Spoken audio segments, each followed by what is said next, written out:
Good morning, everyone. Welcome to the final day of the April Mid-Atlantic Council meeting. Let's get started with quite a few reports today in our business section. Let's get started with the SSC report. Dr. Mike Wilberg will be giving a report today. Mike, are you ready? Yes, I am. Thank you very much. Okay, so this morning I'm going to report out on the Scientific and Statistical Committee's meeting on March 19th. I'm Mike Wilberg. I'm the vice chair of the Mid-Atlantic SSC, and I'm filling in for Paul Rego, who couldn't make it today. So next, please. We talked about three main things at our March SSC meeting. These were the State of the Ecosystem report. We got an overview of the Northeast Fisheries Science Center's cooperative research programs that are becoming pretty extensive for some of the work that we do at the SSC level, as well as the thing I'm going to talk about most this morning is the SSC is currently reviewing its OFL CV process. We have a dedicated working group for that that's developed initial recommendations that the SSC got to talk about and that I'll be briefing you on. And so next, please. So for the State of the Ecosystem report, as you well know, this has really become a pretty amazing document in terms of how comprehensive it is in trying to describe the state of the ecosystem in the Mid-Atlantic. And so the SSC really appreciated the comprehensiveness of that report, how transparent it is in terms of being able to see both the data and methods behind things, as well as all of how responsive the group has been to previous feedback and to making ongoing improvements. The SSC had a few suggestions for ways to potentially improve things that might indicate how variance in quantities change over time, as well as suggesting improvements for indices, especially things that are based on ratios. We've also encouraged the further looking into finer scale spatial and temporal patterns to basically be able to identify things like potentially heat wave effects on scallops. We also noted that we appreciated how the results of stock assessments are being incorporated into the State of the Ecosystem report.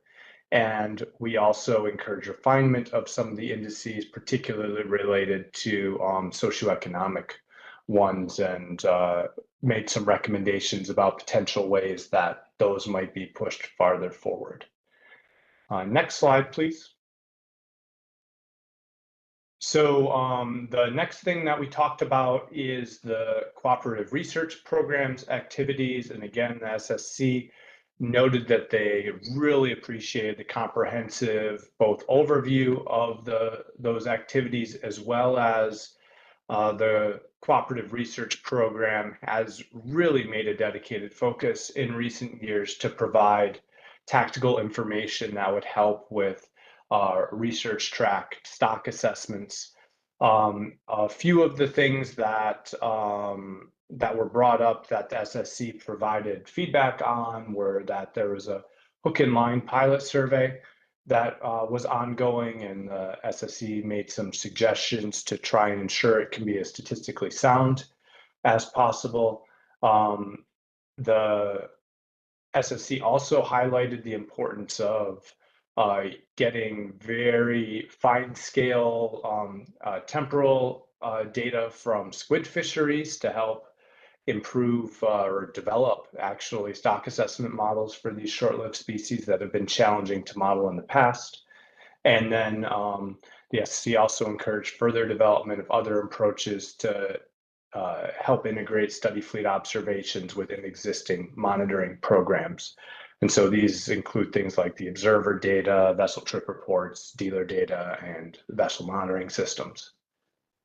Next, please.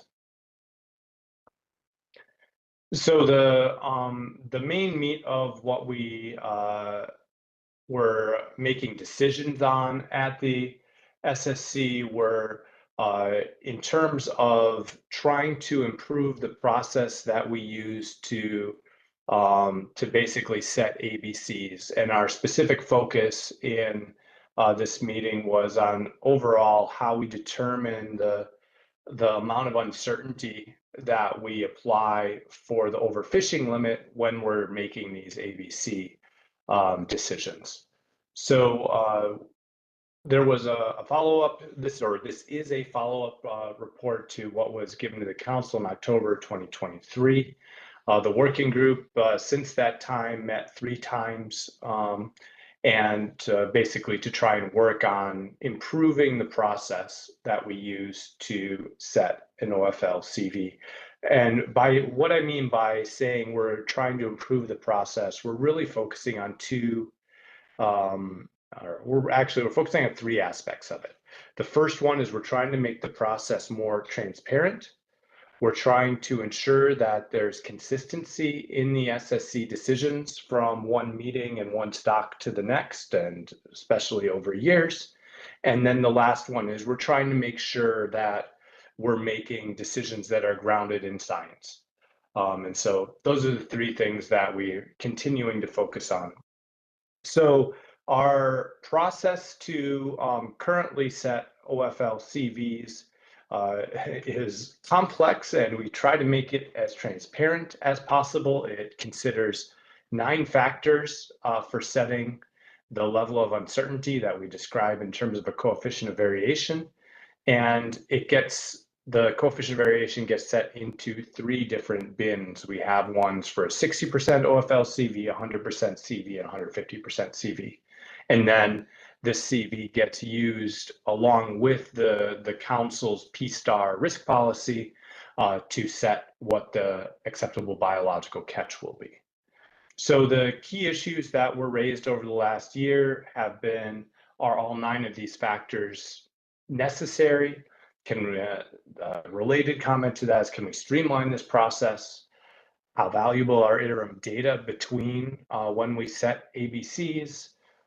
Whether the new state-space models, in particular WAM, will affect our characterization of uncertainty, and how do we update things when assessments are delayed? So next, please.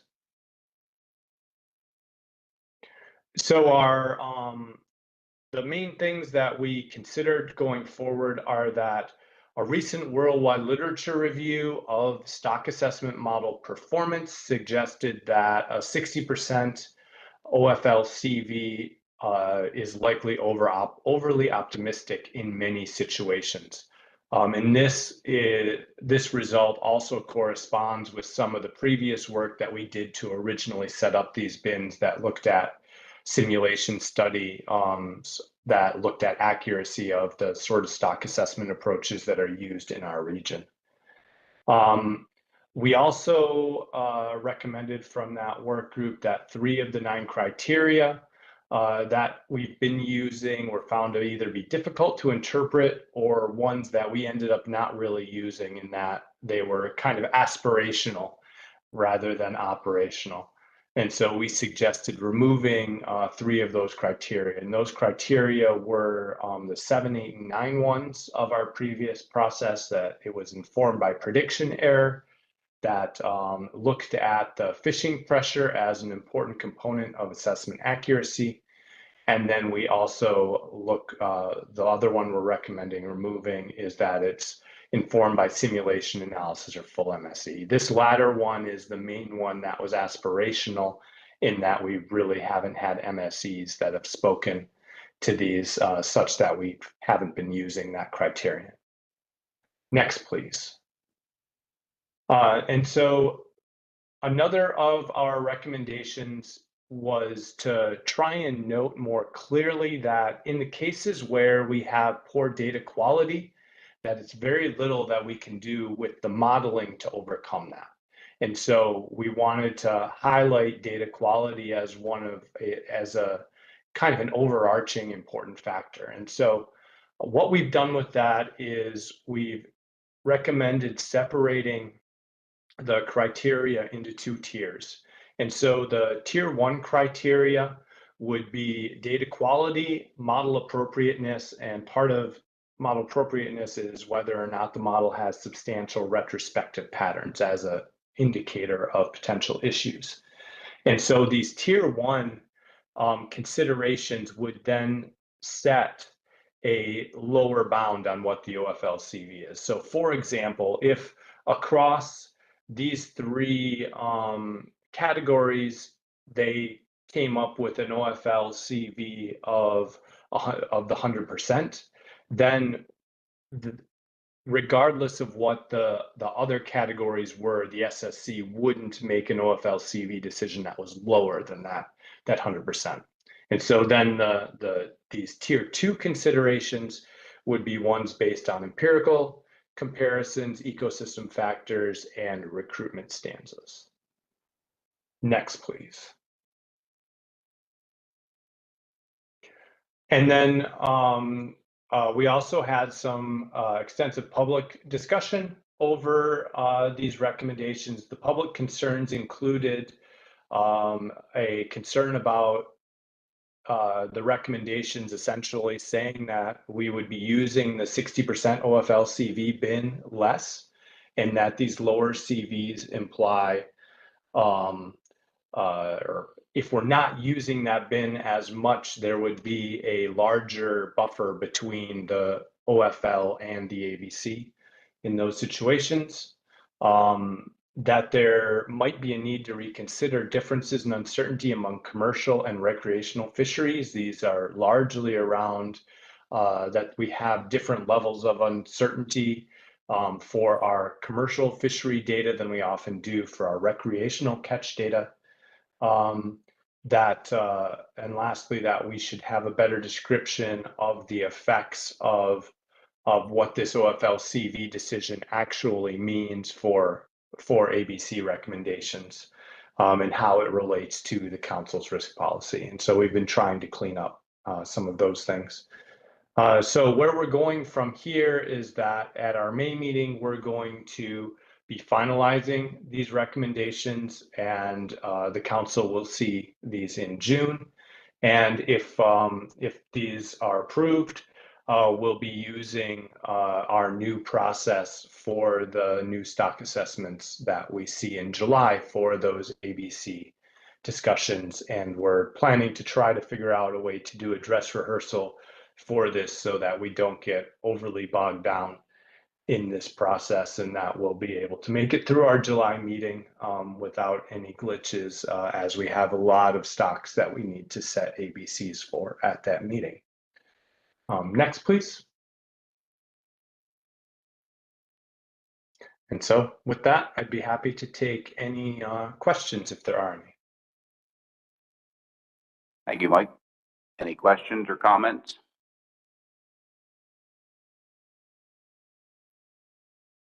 Michelle Duval.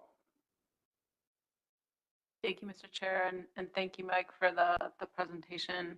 I think the conversation on the OFL-CV criteria was one that I unfortunately missed, so I appreciate the review. And I think I just want to say that the SSC's, decision to, establish a couple different tiers and then also, eliminate certain factors, recognizing that data quality can't be modeled. If you have poor data quality, it can't be modeled away. And I think that's something that, we've heard from stakeholders over the years, is that, we're trying to make a silk purse out of a sow's ear sometimes when it comes to some of the data that we have for some of our species. So I definitely appreciate the SSC's discussion and conversation and addressing of that. Thanks. Great. Thanks, Michelle. And I think one of the big things we're trying to do in this review is, as we've been learning through applying our previous approach, we've been trying to more codify why the SSC is making the decisions that it does, in the interest of really trying to make our decision-making process more transparent as we go forward. Richard Wong. Thank you, Mr. Chair. Thank you, Dr. Wilbert. Appreciate that update. My question was in that global literature review of the CVs and stock assessments, were any Mid-Atlantic Council species included in that simulation? So yes, in that meta-analysis, it did include Mid-Atlantic Council stocks, and that was one of the primary things that influenced us for our considerations for that. Thank you. Any more comments or questions around the table? I'm gonna go to the audience. James Fletcher.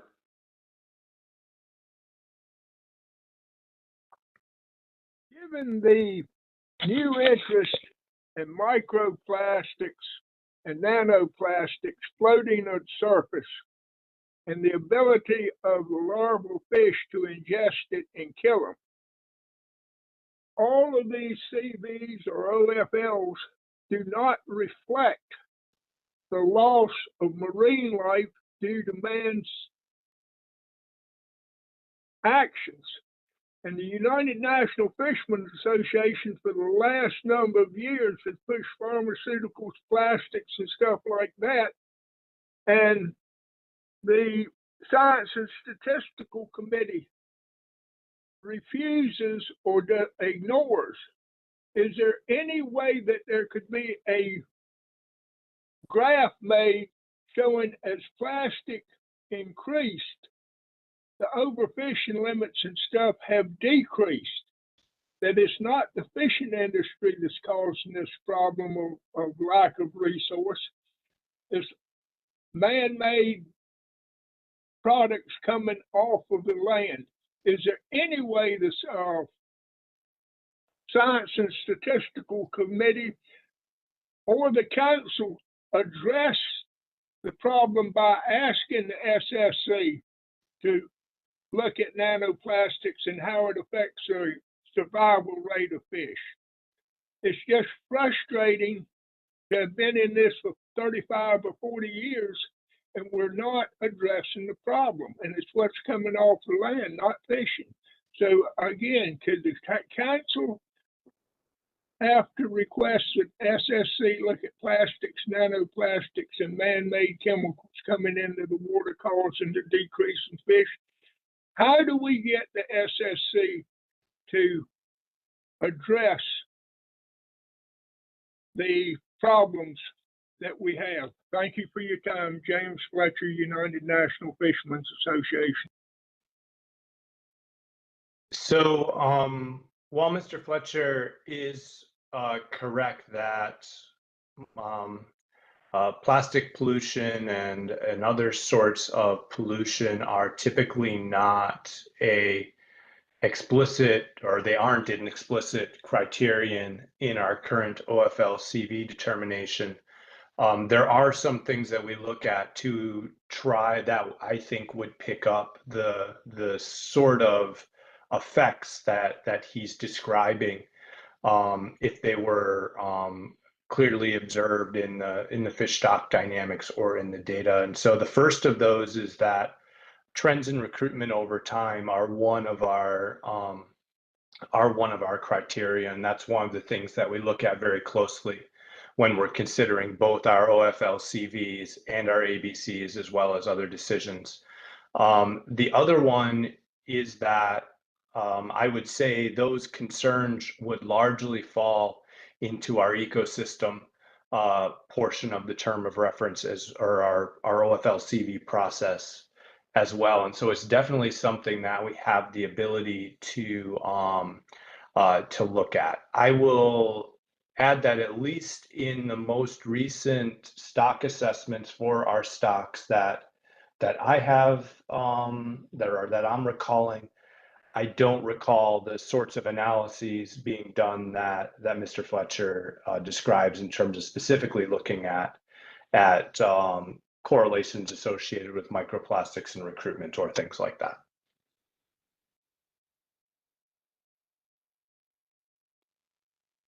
Greg DiDomenico. Good morning, Mr. Chair. Greg DiDomenico, Lunds Fisheries. Can you hear me? Yes. Just two questions for Mike. Good morning, Mike. Good morning, Greg. are you concerned that we may never get to a 60% CV again on an assessment, and that 100% may be the default and 150% may be more frequent under your new analysis? Concerned? No, I'm not concerned about that. There's two things. First off, the first is our main goal, as we see it at the SSC, is to try to accurately reflect what the real uncertainty of our stock assessments is, and so that's our primary goal. And so, if we have evidence that suggests our stock assessments are more certain, I think we would move with that. And as we go forward, there are a number of monitoring technologies as well as other sorts of estimation methods that are currently exist in various parts of the world that actually might lead to improved quality of our stock assessments that we would see through a decrease in the OFL-CV. So I think our main concern at the SSC right now is that we're accurately reflecting what we believe the uncertainty to be. And do you think your or the SSC's recent interest in this topic is based upon the uncertainty of the data itself used in assessments? The uncertainty in the data itself is definitely a large portion. And so based on our working groups discussions, I would say that the uncertainty in the data is probably the thing that the SSC is most concerned about. There are also substantial concerns about whether the appropriate processes are being included in the models as well. And so we've heard concerns for some stocks, say, about whether potential changes in predation mortality are changing natural mortality rates in a way that is accurately reflected in stock assessment models and things like that, or whether potentially changing forage base is having influence on stock dynamics. And so some of those other things that aren't necessarily, or basically in our current models aren't explicitly considered, are also the other probably big component of uncertainty besides the data quality. Thank you, Mike. And if I could, one question and request: is it possible that the SSC could develop a very, very simple table under the current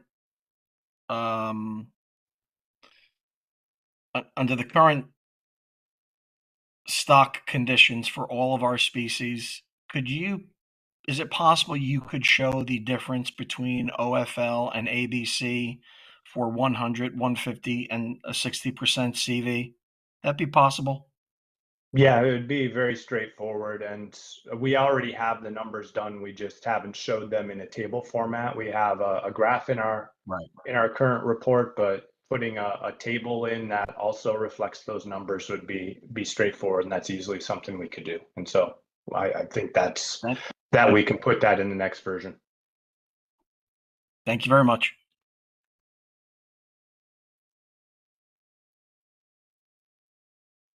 Mike, I don't see any more hands raised or questions raised. Thank you very much for your report. Great. Thank you very much. Filling in for Paul. Let's move on to our next item, Executive Director's Report. Dr. Chris Moore. Thank you, Mr. Chair. Good morning, everyone. A number of items behind the tab that we'll talk about this morning. About 13 behind the tab, and then there's supplemental ones behind the tab as well. And I'll go through these relatively quickly. Certainly stop for questions as we go through each one of them, or a couple of them. The first item behind the tab is the typical thing that you see at each council meeting, the 2024 council meeting topics. Take a look at that. In terms of the plans for the next meeting, we're meeting in Riverhead, New York, June 4 through 6. You can see that a couple things have changed relative to that meeting. See, for example, that we will not be doing the commercial mesh exemption framework meeting 2, as Kylie indicated yesterday. We also moved the review of the Atlantic mackerel specifications to October. Did that to accommodate changes in how the SSC schedule is accommodating mackerel. The other things to note, certainly go through the rest of the year. In August, we're meeting in Philly.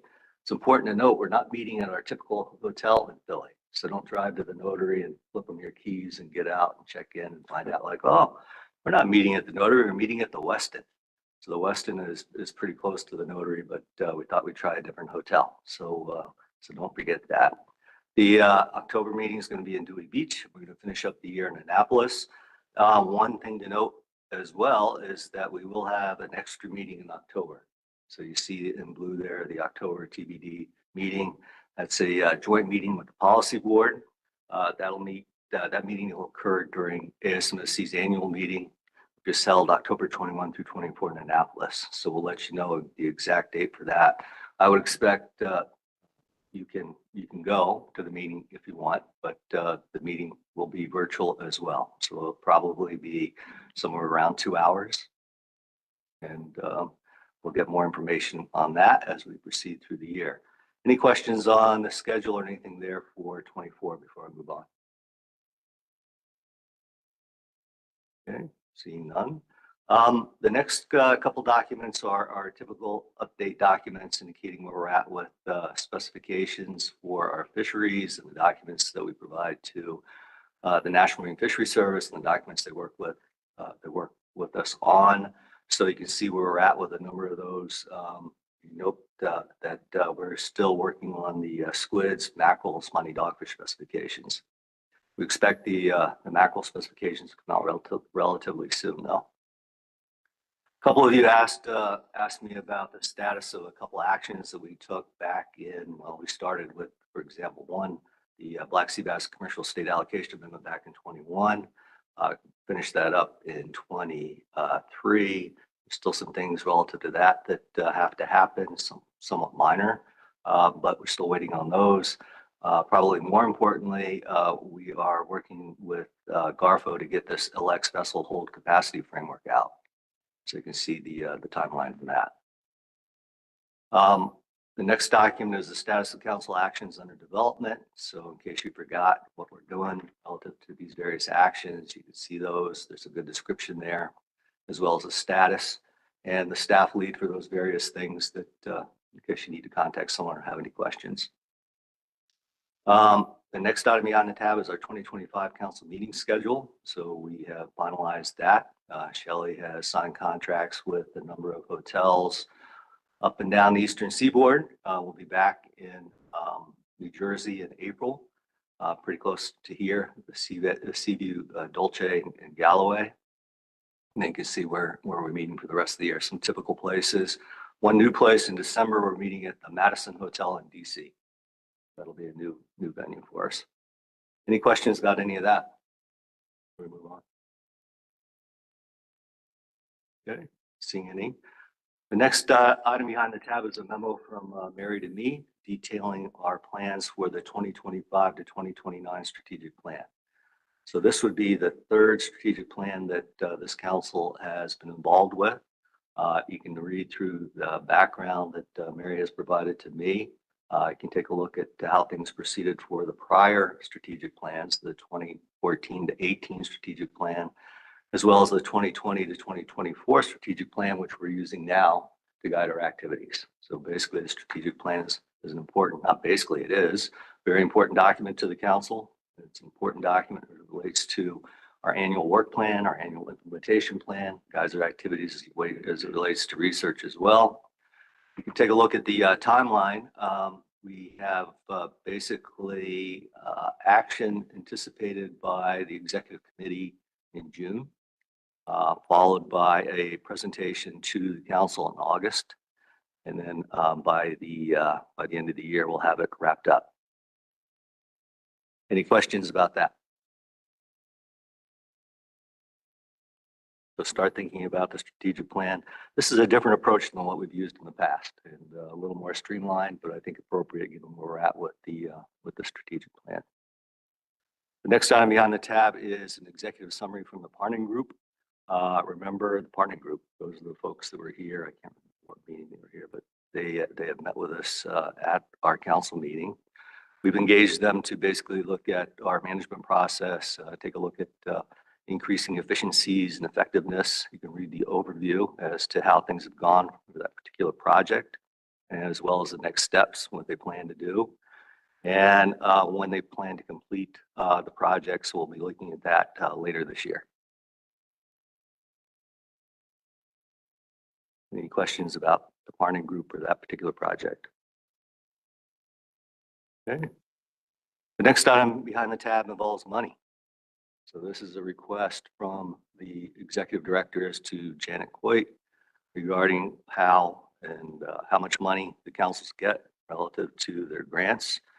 Remember that we have a 5-year grant. Basically, and this is detailed in this letter. I'm not going to read this letter to you, but if you look at the funding that the councils have received over the last number of years, it's been level. If you consider inflationary concerns and what the amount is relative to each year, it's been level. So we've been level funded as, of course, things have increased in price. So things that have increased in price include staff and meeting locations and other things. So the letter basically makes the pitch that, in fact, councils need more money. And they need more money specifically as it relates to these ongoing things that NIMS rolls out relative to new things that they'd like us to consider. So EEJ, climate change, those kinds of things. So we, again, are in a situation, the Mid-Atlantic Council, we're pretty good. We're solidly in the black. The thing that's really helped us and helped some of the other councils is the fact that we didn't spend all our money in the COVID years. Remember, we didn't meet, so we had that money just rolled over from one year to the next. So all that money goes away by the end of 25. We're looking at a new grant beginning in 25. Any questions about that?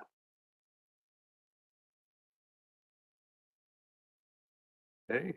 Next item behind the tab is a draft action plan that Julia put together for us. And this is the draft action plan for recreational measures setting process framework addenda. So this is the action that I referred to earlier in terms of that special meeting that we're going to be holding with the commission in October. And the details are there for you to look at. Basically, the alternatives that are being considered in that particular action, how things are going to work relative to other topics that may be considered in the document or not. The who's on the fishery management action team or the plan development team. Look at those folks. Remember, this is unique. We also have a commissioner council member work group that Skip and Paul and Adam serve on, help with this particular action. And then there's the timeline. So this takes us through late 2025 or early 2026. And remember, this action, there is this timeline reflects the fact that we need to get something done by 2026 at the earliest, given where we're at with the regulations that are currently in place for how we deal with recreational issues. Any questions about that or any comments from the folks that are on those working groups? Adam? I'll just simply offer as a placeholder that you may need another council member by August if you want to keep the numbers even with commissioners. Right. Yeah, thanks. Thanks for that, Adam. Anything else? So speaking of that action, we do and have requested that the SSC review several aspects of that framework addendum. There are a number of terms of reference. Those are summarized below. You can take a look at those when you get a chance if you haven't seen them yet. Next item on the tab is a press release that Mary put together for us, basically telling everyone that we are seeking applicants for our advisory panels. The deadline for that application is April 26th. What is very important in this press release, in case you missed it, is the fact that if you're a current advisory panel member, you need to reapply. So each year we go through, I mean, not each year, every time we do this, we go through the entire, everyone gets re-up. So we have to have everyone reapply to be considered for reappointment. So don't forget that. And there's a list of the advisory panels that we're accepting applications for, as well as how to apply. So certainly if there's any questions, I could address those, but it's pretty straightforward. The next item behind the tab is the memo that the council's asked for, that Julia puts together for us each year. I'm going to my Julia notes so that I can read these to you. Screw it up. So in terms of that particular document, this is basically a summary with the updates of where we're at with offshore wind energy development. Julia indicates that we've submitted several comment letters, some projects that she talks about as well, EISs. One of the things that we are actively involved with, as we indicated the other day, is this compensatory mitigation fund. Now that's all going to work. Julia points out that since the last council meeting, 2 more projects have been approved, so that we now have a total of 8 projects that have been approved by BOEM on the East Coast. And then everything else that she lists here is in various stages of planning. We are and have been waiting for BOEM to release the mitigation guidance that they promised us several times, and hopefully we'll get that by the end of the year. And also, I think we understand, we had this in the presentation last time, proposals for the Regional Fisheries Mitigation Fund are under review. Any questions about wind?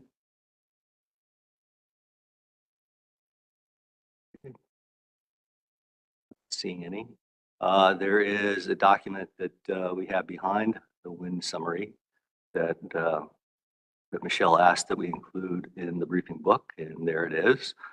Certainly, Michelle, you can speak to it, but basically this is a joint notice of survey activities for a number of wind companies, and the details regarding a number of lease areas. Michelle, you want to say anything about that?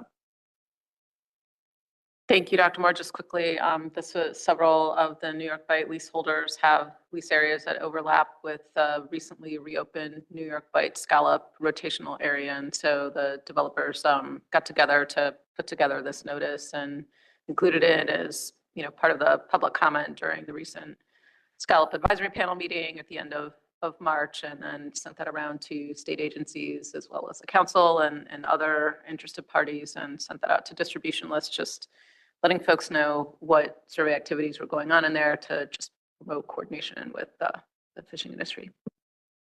Thank you. Any questions about wind? Okay. The next item behind the tab is interesting to me. Folks may look at the subject line and say, what are you talking about? Fish and Wildlife Service regulation and squid fishery exports. This is something that we've been kicking around since Mary 2020, and thought it was time to button it up, because we kind of kicked around emails, we've had conversations, and we never really got anywhere with a definitive answer as to what exactly we could do with this, or what anyone could do with this. So with that, I asked Mary to put together this memo and make a brief presentation today to basically tell folks where we're at with that particular topic. So Mary, if you're ready. All right, thank you. We hoped that we would have this issue behind us by now, but here we are.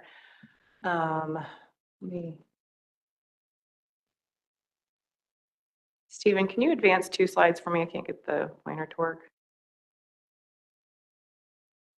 Okay. So we just wanted to do some background on this topic briefly, since many of you probably weren't, or some of you weren't here when this first came up. But back in May 2020, President Trump signed Executive Order 13921. One of the things that included was a request for the councils to submit prioritized lists of recommendations to reduce the burdens on domestic fisheries. So as part of our process for developing the recommendations, we put out a request for public input on specific actions that could be taken to achieve that objective. And one of the recommendations that we got came via a joint letter from Lund's, Town Dock, and Seafreeze. And they requested that the council consider including a recommendation to address an issue related to Fish and Wildlife Service regulation of squid exports. So essentially, the issue in a nutshell is that under the Endangered Species Act, Fish and Wildlife regulates imports and exports of wildlife with certain licensing and inspection requirements. There's an exemption from these requirements for fish and shellfish and fishery products if they're intended for human consumption and are not CITES or ESA listed or listed as injurious under the Lacey Act. So under current regulations, squid are the only federally managed species not included in this exemption for shellfish and fishery products. And the reason for this seems to be that Fish and Wildlife has adopted, I would say, maybe slightly unconventional definitions for shellfish and fishery products so that squid falls outside of both of those definitions. So for shellfish, it includes invertebrate animals that have a shell. I guess specifically they mean an external shell. And then the fishery product definition means a non-living fish of certain classes that also do not include squid. So NIMPS has previously, back in 2008, commented on how the definition of shellfish doesn't really align with the definition that NIMPS uses and also the UN Food and Agriculture Organization definition. But that does not appear that Fish and Wildlife modified their definition in response to that input from NIMPS. So, and you can look at the letter that we got in 2020 for a much more detailed explanation of the impacts on industry, but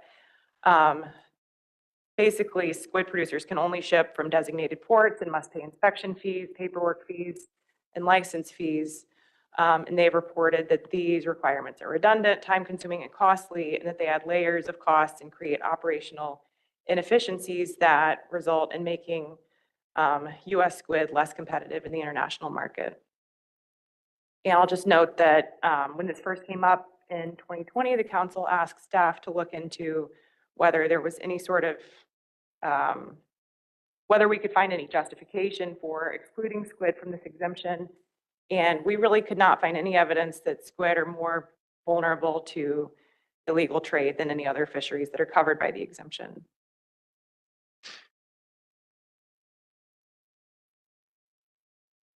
Okay, so the council recommendation has been to that this could be addressed by reclassifying squid as either shellfish or fishery products and therefore exempt from these inspection and user fee requirements. In our letter that we sent to the Secretary of Interior in December 2020, we included some more specific comments on how exactly this could be accomplished, including both recommendations that would require regulatory changes and options that might not require regulatory changes. So we identified this issue as a priority in response to Executive Order 13921, sent that letter that I just mentioned to the Secretary of Interior, which we did not receive a response to. In May 2022, Chris had some follow-up correspondence by email with Paul Doremus related to how this issue might relate to NOAA's seafood strategy. And then most recently, we had sent an email to Fish and Wildlife, and that is included in the briefing tab along with their response. The bottom line, as I interpret their response, is that Fish and Wildlife does not have any intention of addressing the council's concerns at this time. So that's it for background. And I guess we were sort of looking for council feedback or comments on whether there are any next steps that need to be taken. Thank you.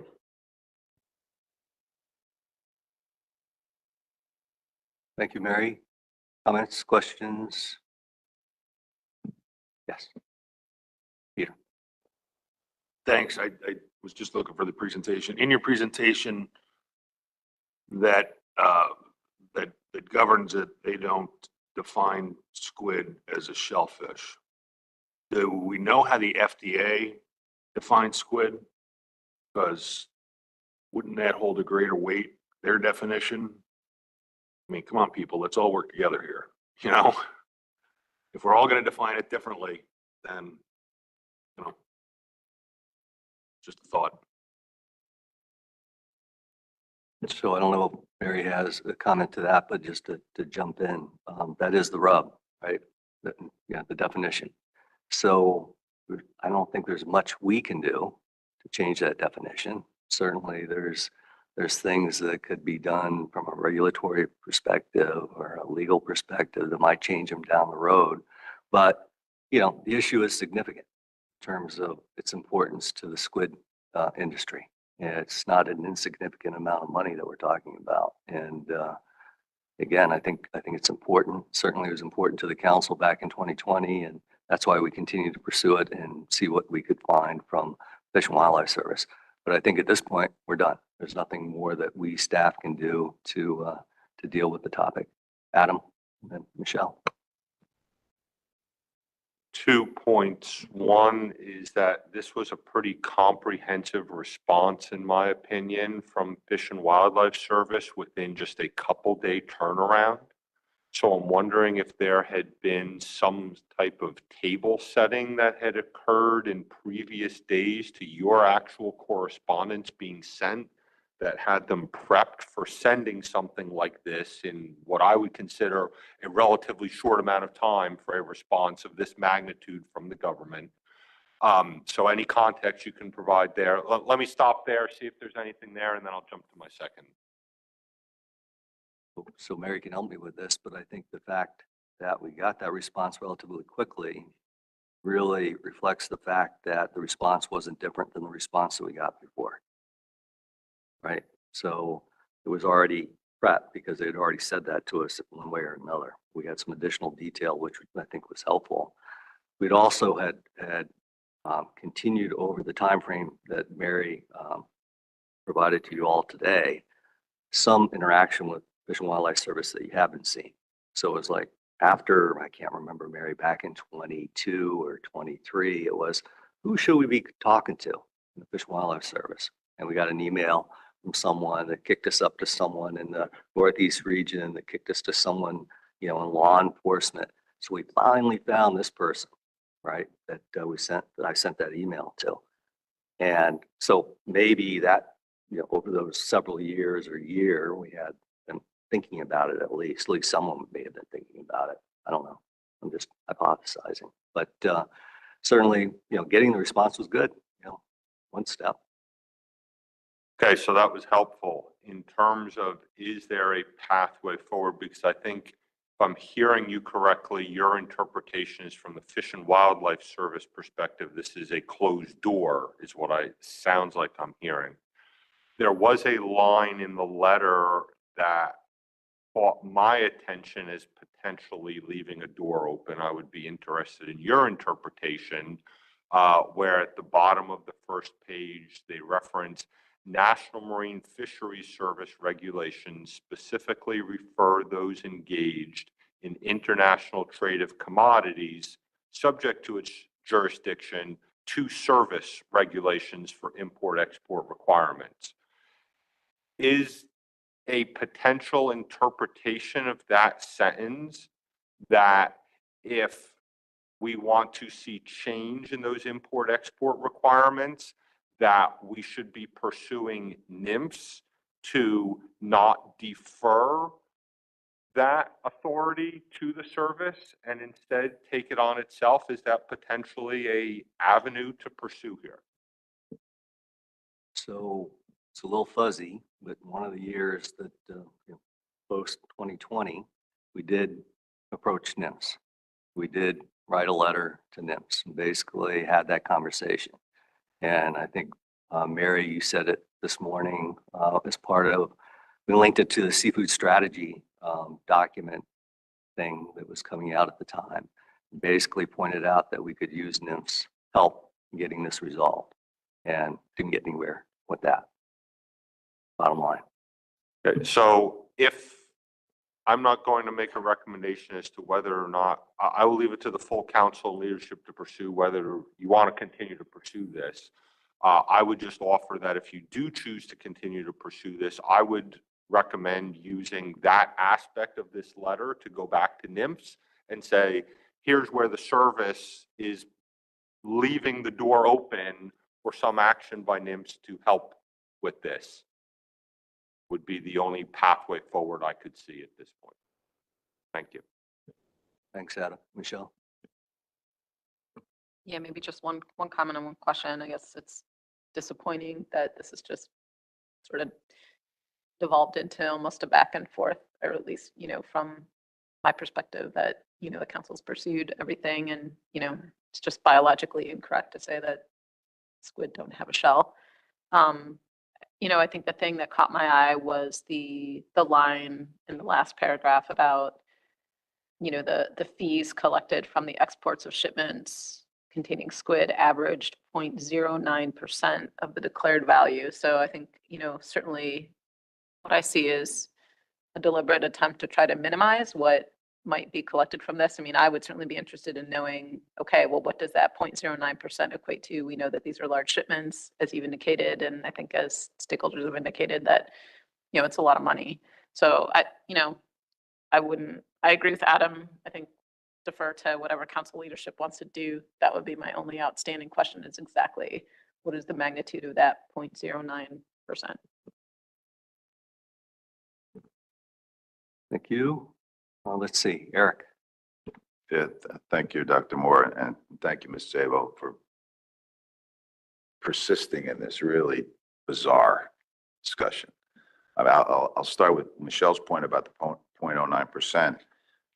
I think that's ridiculous because there are other costs. Like, you have to get the license, you have to do all the paperwork to make sure your shipment documents are in order so they can actually go out or come in. That takes time. And that's something that I don't see in here. The burden on a importer or exporter is substantial to make sure your documents are right. So that's one thing. In the diatribe, it talks about a shell, but it's very unclear about whether it's an external or internal shell. In my opinion, squid have a pen inside, which is easily considered an internal shell. There is a loophole there. The interesting thing is, depending on what the definition of a squid is, if it is not a fisheries product, can we actually manage it? Because we manage fisheries and not things that are not fisheries. So that whose definition we use really will dictate our authority. And the last thing, as far as a path forward, Fish and Wildlife Service is a non-voting member of this council. And they don't ever show up. They've just recently started showing up in New England because they want to talk about river herring and shad. And they're not very long, and they say, well, I got to catch a flight, and I want to, can I make a comment earlier? And we accommodate them because they're a member of our council as well. Well, that's a two-way street. We got to get the member here and make our points in person to whoever that is and say, what are you doing here? But they never come. And we get a letter from, Laura saying that squid is not a fisheries product, which is just so bizarre. But I would say we get, we say, hey, we're having a meeting. We want you here in person. We're going to be in Annapolis not too long from now. They're not that far away. So that would be my suggestion. You bring them here. You guys put me on the carpet quite a bit. I'm okay with that. let's do it to somebody else for a change.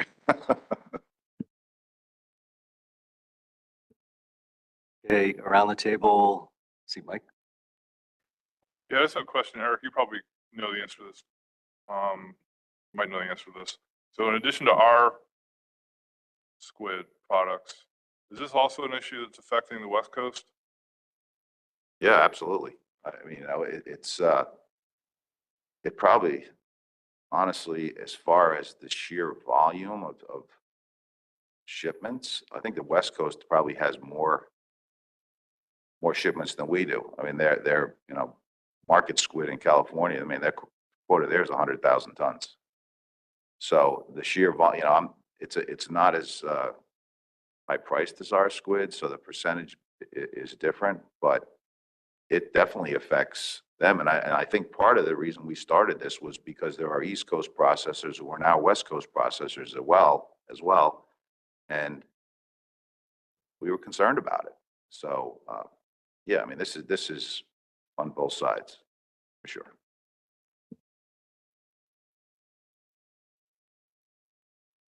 Lori? Thank you, Chris.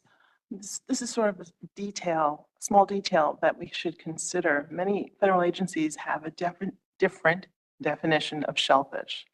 So for the FDA, and I know for New York State and probably for the other coastal states, shellfish are bivalve mollusks. So I see that the service has a different definition for shellfish, but in New York, squid would not fall under, and probably for the FDA, wouldn't fall under the category of shellfish. It's not a bivalve mollusk. Okay, thank you. Other comments around the table? Yeah, you had a comment? Yeah.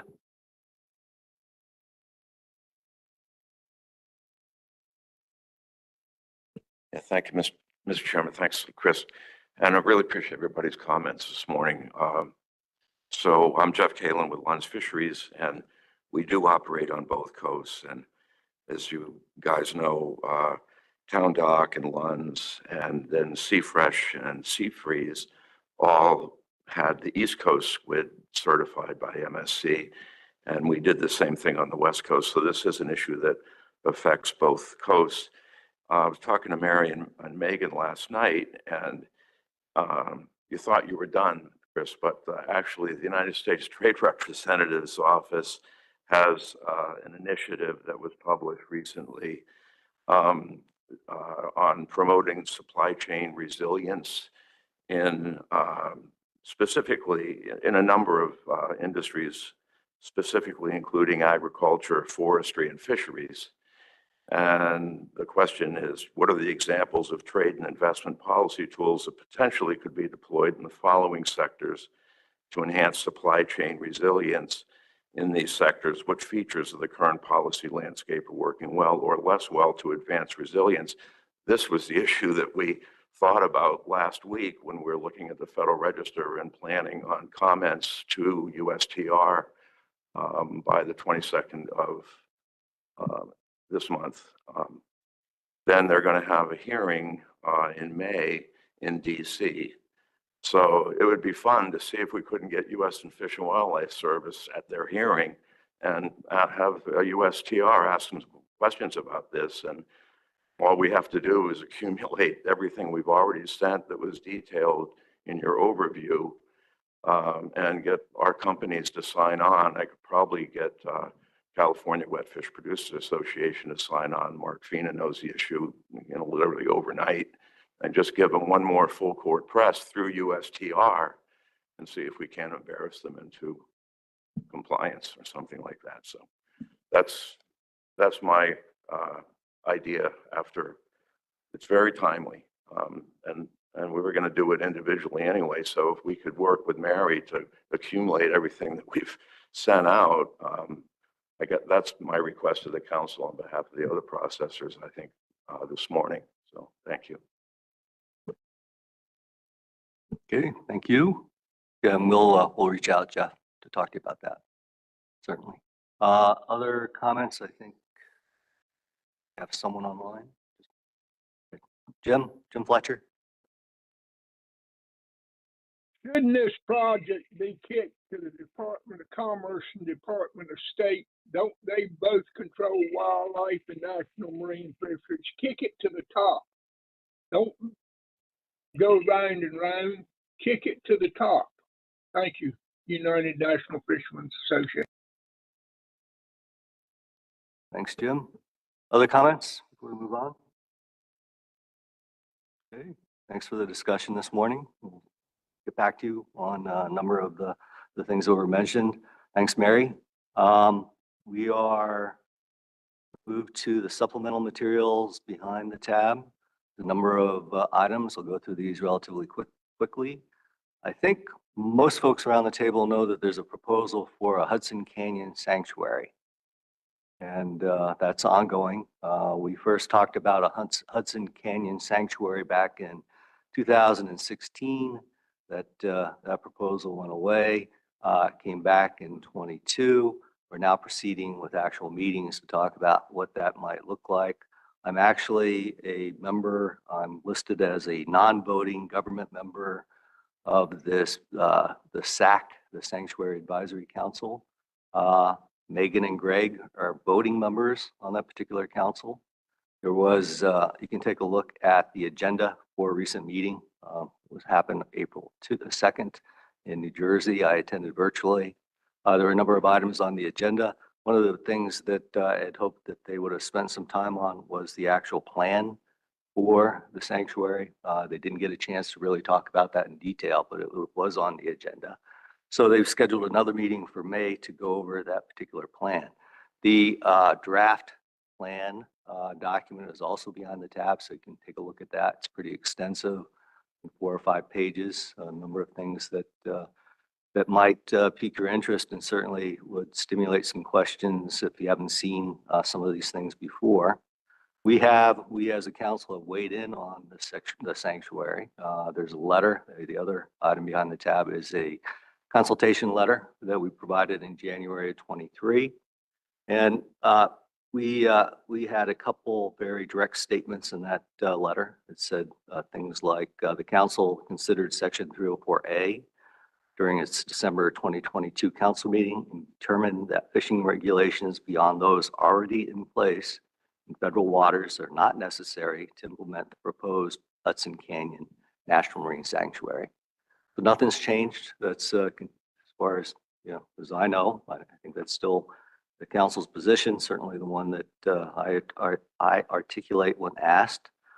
You can read through the rest of that letter to see how we basically presented our argument and talk about the things that the council has already done relative to the resources that are associated with the Hudson Canyon, and including the Frank R. Lautenberg Deep Sea Coral Protection Area, something that we were involved with in the mid 2010s, so 2015 when that happened.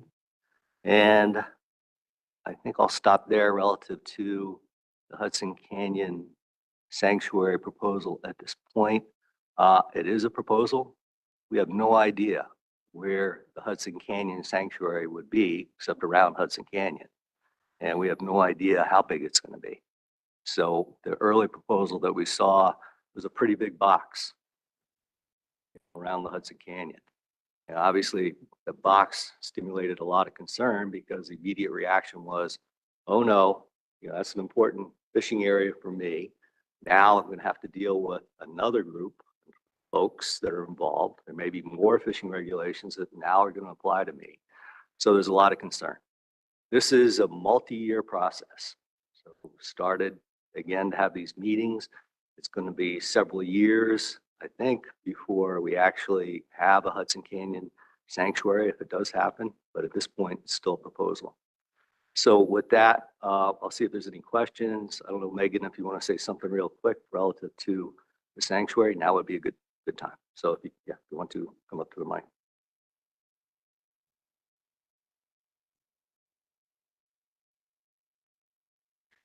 Thank you, Mr. Chairman. Megan Lapsey-Fries. So I was at the Hudson SAC meeting last week. One of the things that I did notice that I do have concerns about is that the process, according to NOAA's sanctuary's presentation is supposed to take 3 to 5 years for designation. This process was only begun really last year, like to create the SAC. We've only had a handful of meetings. Excuse me, but we were informed by NOAA Sanctuary staff last week that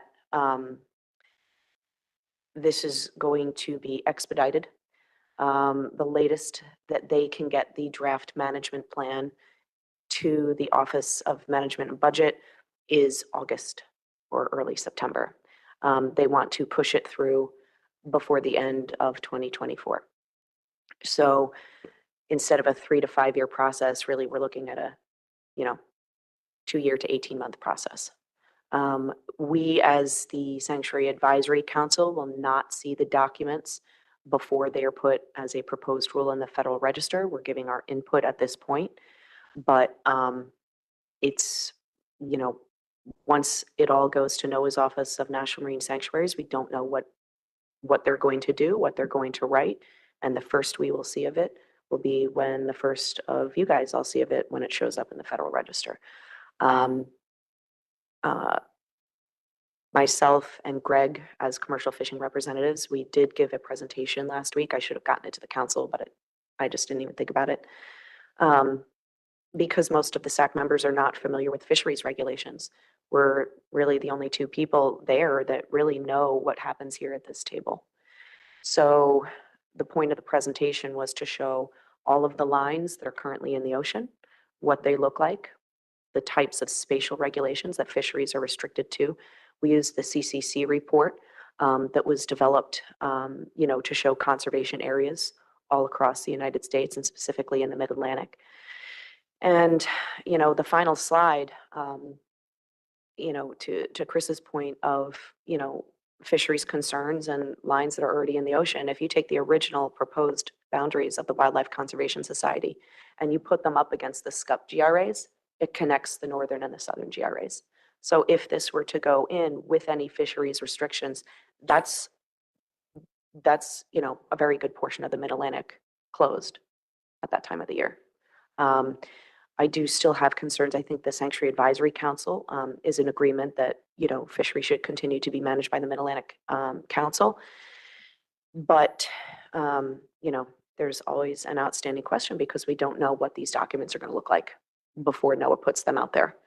And the previous, the nomination letter of the Wildlife Conservation Society, and this is from a sea freeze concern, it specifically mentioned trawl gear and not liking trawl gear. And I have real concerns that in the future, trawl gear, that there will be pushes to include that in the sanctuary. We did raise concerns with even, future implications. And quite frankly, right now, the Wildlife Conservation Society nominated this in 2017. The councils rejected it. NOAA rejected it at the time. They brought it back in 2022, with the same nomination letters that have this language about trawling. Wildlife Conservation Society holds the vice chair of the Hudson Sanctuary Advisory Council seat, and NOAA Sanctuaries is going to be hiring Wildlife Conservation Society staff to oversee the sanctuary development. So from where I sit, that concerns me a lot, and particularly because we are not going to see what these documents look like before they hit the Federal Register. So that's just for folks, to know and understand, and we will see where we land. Thank you, Megan. Questions, comments? Yes, Michelle. Thanks, Chris. So I was just looking through the final set of recommendations, the strategies for the plan development. And so is there a template for these that staff provided? Because I'm looking at some of these under, it's like the last section on, tourism and economic development. And some of these seem a little bit at odds with what one might think about with respect to the purpose of a national marine sanctuary, like specifically the one about, strategies to use the sanctuary as a development asset. And there's one in there about, potential for telecom cable corridors to provide economic development and workforce development. I mean, help me understand. So The document that I provided to you is the document that was provided to the group last week. The folks that are on this advisory council, and I think, Megan, there's like 50, 40, it's pretty big. Yeah, there's a lot. And the backgrounds are very diverse, including folks associated with the telecommunications industry, cables, and certainly, they've made their views known during these meetings. The way that they set this up is they establish working groups. So you can see each one of those, I think the strategies are the big things, right? So they had working groups for each one of the strategies, and then folks contributed to those. And then they took all of that and they put it into this draft, document. So as Megan indicated, that's probably the last we're going to see before the document gets finalized and then published in the Federal Register. And if you go through it, not only are there things like that seem a little strange, but there are references to fisheries, right? And our concern, there's this bureaucratic thing. It's a little wonky, but I think they're called terms of reference. And basically, if a sanctuary is established and the terms of reference says fishery regulations, then in fact, they can establish regulations that impact fisheries that occur in that particular area. We're trying to keep that off that list. So we've had the conversations at the meetings about that, and we've had assurances from some of the folks that have proposed the sanctuary that in fact, we're good. You guys have done a great job with fisheries. Don't worry about it, but we worry about it. And one of the points that was made at the last meeting was, in fact, it would be very difficult if that didn't appear on the initial list, put it on the list later, which is a good thing, right? So our objective at this point from a fisheries perspective is keep that off that term of reference. We will see at some point this draft plan, and certainly we'll provide it to the council, and I'm sure we'll have additional conversations about it. Other questions or comments? Okay.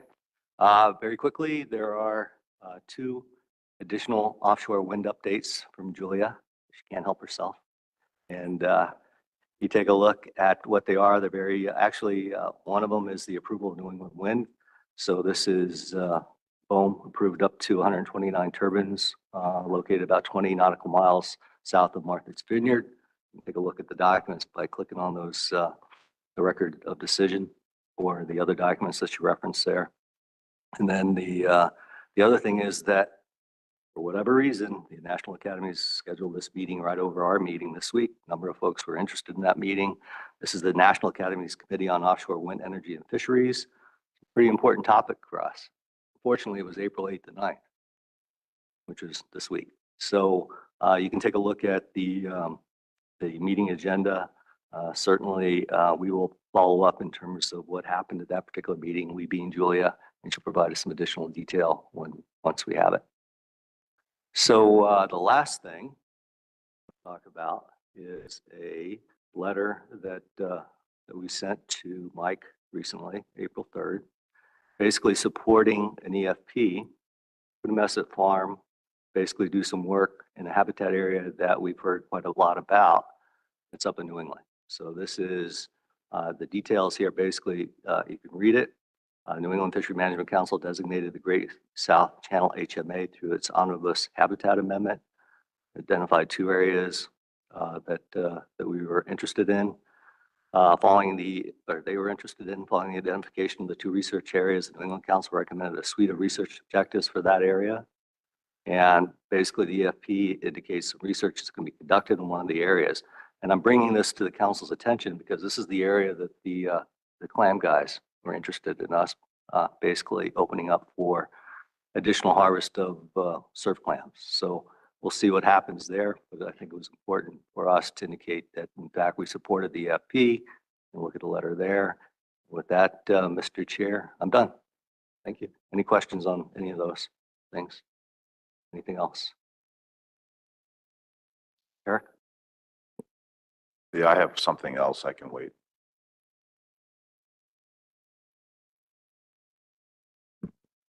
Go ahead, Eric. So in addition to all this other stuff, there was a meeting last week in Florida It's essentially the Coast Guard. And they are pursuing having captain's mates, deckhands on commercial fishing boats, which are normally under 200 gross tons uninspected vessels, all have licensing requirements of a variety of different things. They passed a bunch of motions. I wasn't at that meeting, and somebody else could probably get better details than I. But they are recommending that captains, mates, and deckhands get quite a lot of training to attain a license to actually work on a fishing boat.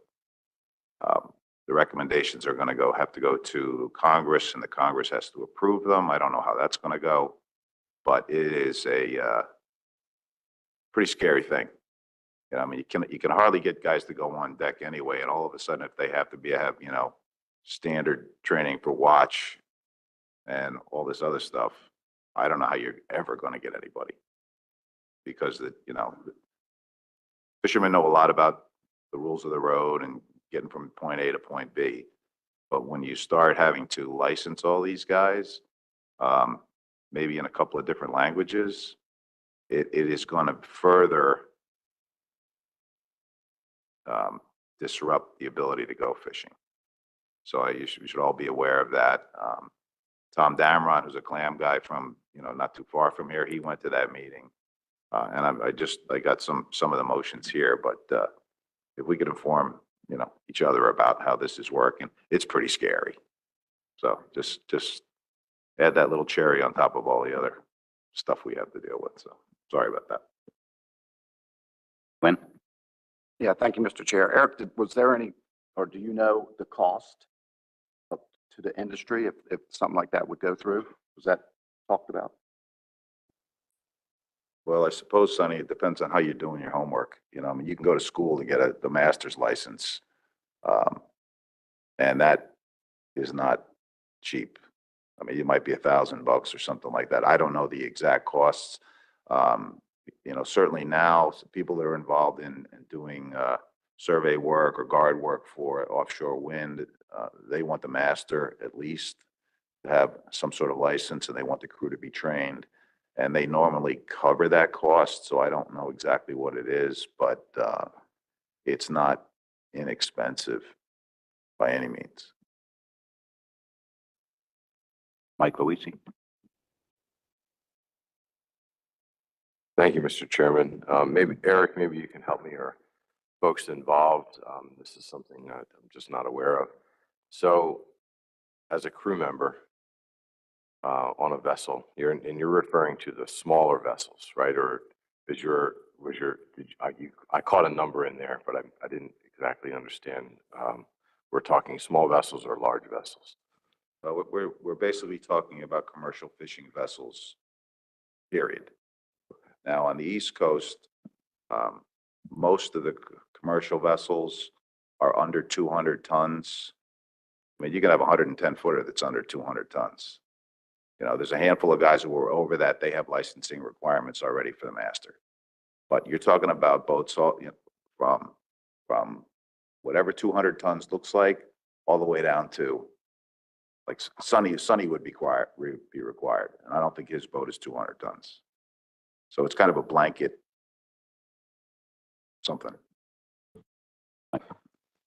So if I could ask whether you know or not, are there any current trainings, requirements that somebody who is a mate or needs to have already that they'd be adding to? Or is this, like, can you just pick somebody up walking down the street and put them on your boat and take them fishing with you as a mate? Most of the time, Mike, you have to pick them up off the street because they don't even have a driver's license anymore. So that's, but to answer your question, vessels that are over 200 tons have licensing requirements. Vessels that are under 200 tons that are in the commercial fishing industry have no licensing requirements, except they have to have a permit from Garfo as a commercial fishing captain. Guys on deck don't have any requirements at all right now.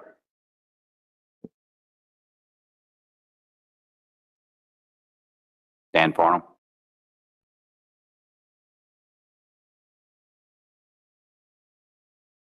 Thank you, Mr. Chair. Eric, was there any talk, was that just for commercial fishing vessels, or was there any talk of licensing for the or-hire fleet as far as deckhands go?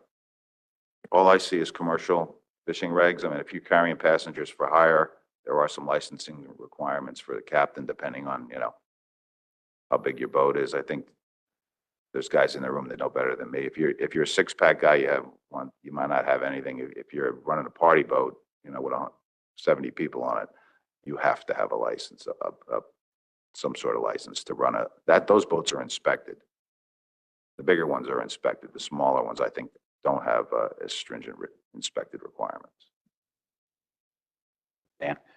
Yeah, but from what I understand, as far as deckhands go on the for-hire fleet, there are no requirements? Go ahead, Paul. Right, so basically the for-hire fleet is just licensed master. Uninspected vessels, 6 and under, which is probably where these commercial vessels are gonna fall into, that's the licensing requirement. It's a $600 course.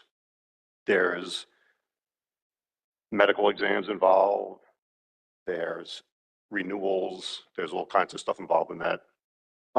In the for-hire fleet, unless you're over 150 passengers, which nobody really is, there's no deckhand licensing requirements, but it's going to be a big burden on, depending on where they want. I mean, a lot of it, if like Eric said, if they go towards SDCW, you're looking at $1,500, $3,000 a head to get people licensed. Just out of curiosity, don't the for-hire fleet, don't they have to have the deckhands get a quick card and all that, or is that just the captain? Just the captain? No? No, that's only, you need a TWIC card for over 150 passengers, or if you're in the seaport that serves vessels like that, but that was short-lived.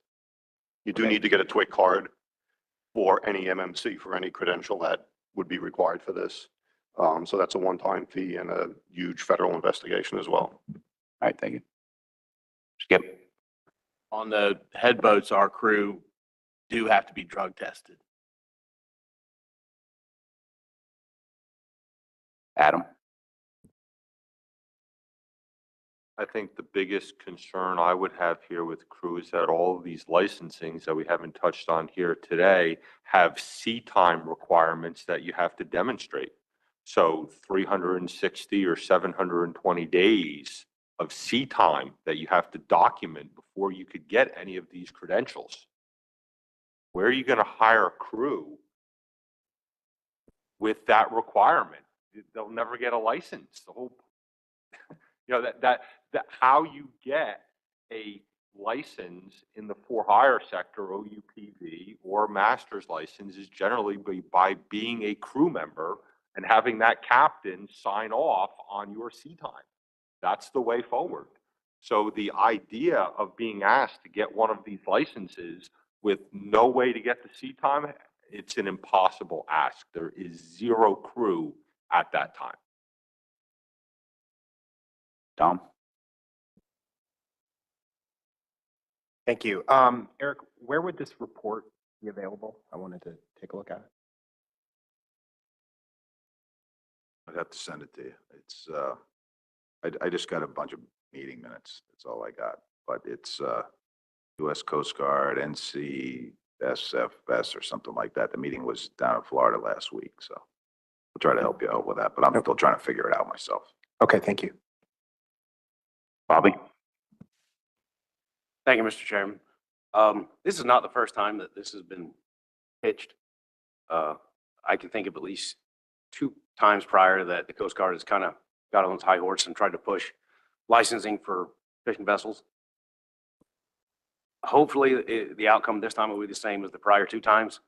Once they delve into it, they realize that there's no parallels between the current licensing system between a 100-ton or 200-ton or unlimited master's license. That you can't just transfer that to the fishing industry because there's too many. It's not uniform and there's no parallels really. So it always kind of fizzles out because there's no way to standardize the licensing requirement other than basic STCW training, which other than, I mean, that's all common sense stuff that most people know anyway. You just don't have a card for it. I mean, you can pay the $2,000 to get one. We've had to do it, but it always falls down to there's no way to really. I mean, just like if you have a 200-ton license, you'll have to go to radar and firefighting school. Everything that you're going to learn at that in those classes, you know, take me for instance. You know, our vessel's 220 tons. None of that stuff works for me. I might have the tonnage, but I don't have ship class radars. So everything I'm going to learn in my 4-day radar school is not applicable to my 6 kW or 12 kW Furuno radar. I can't, you just can't use it.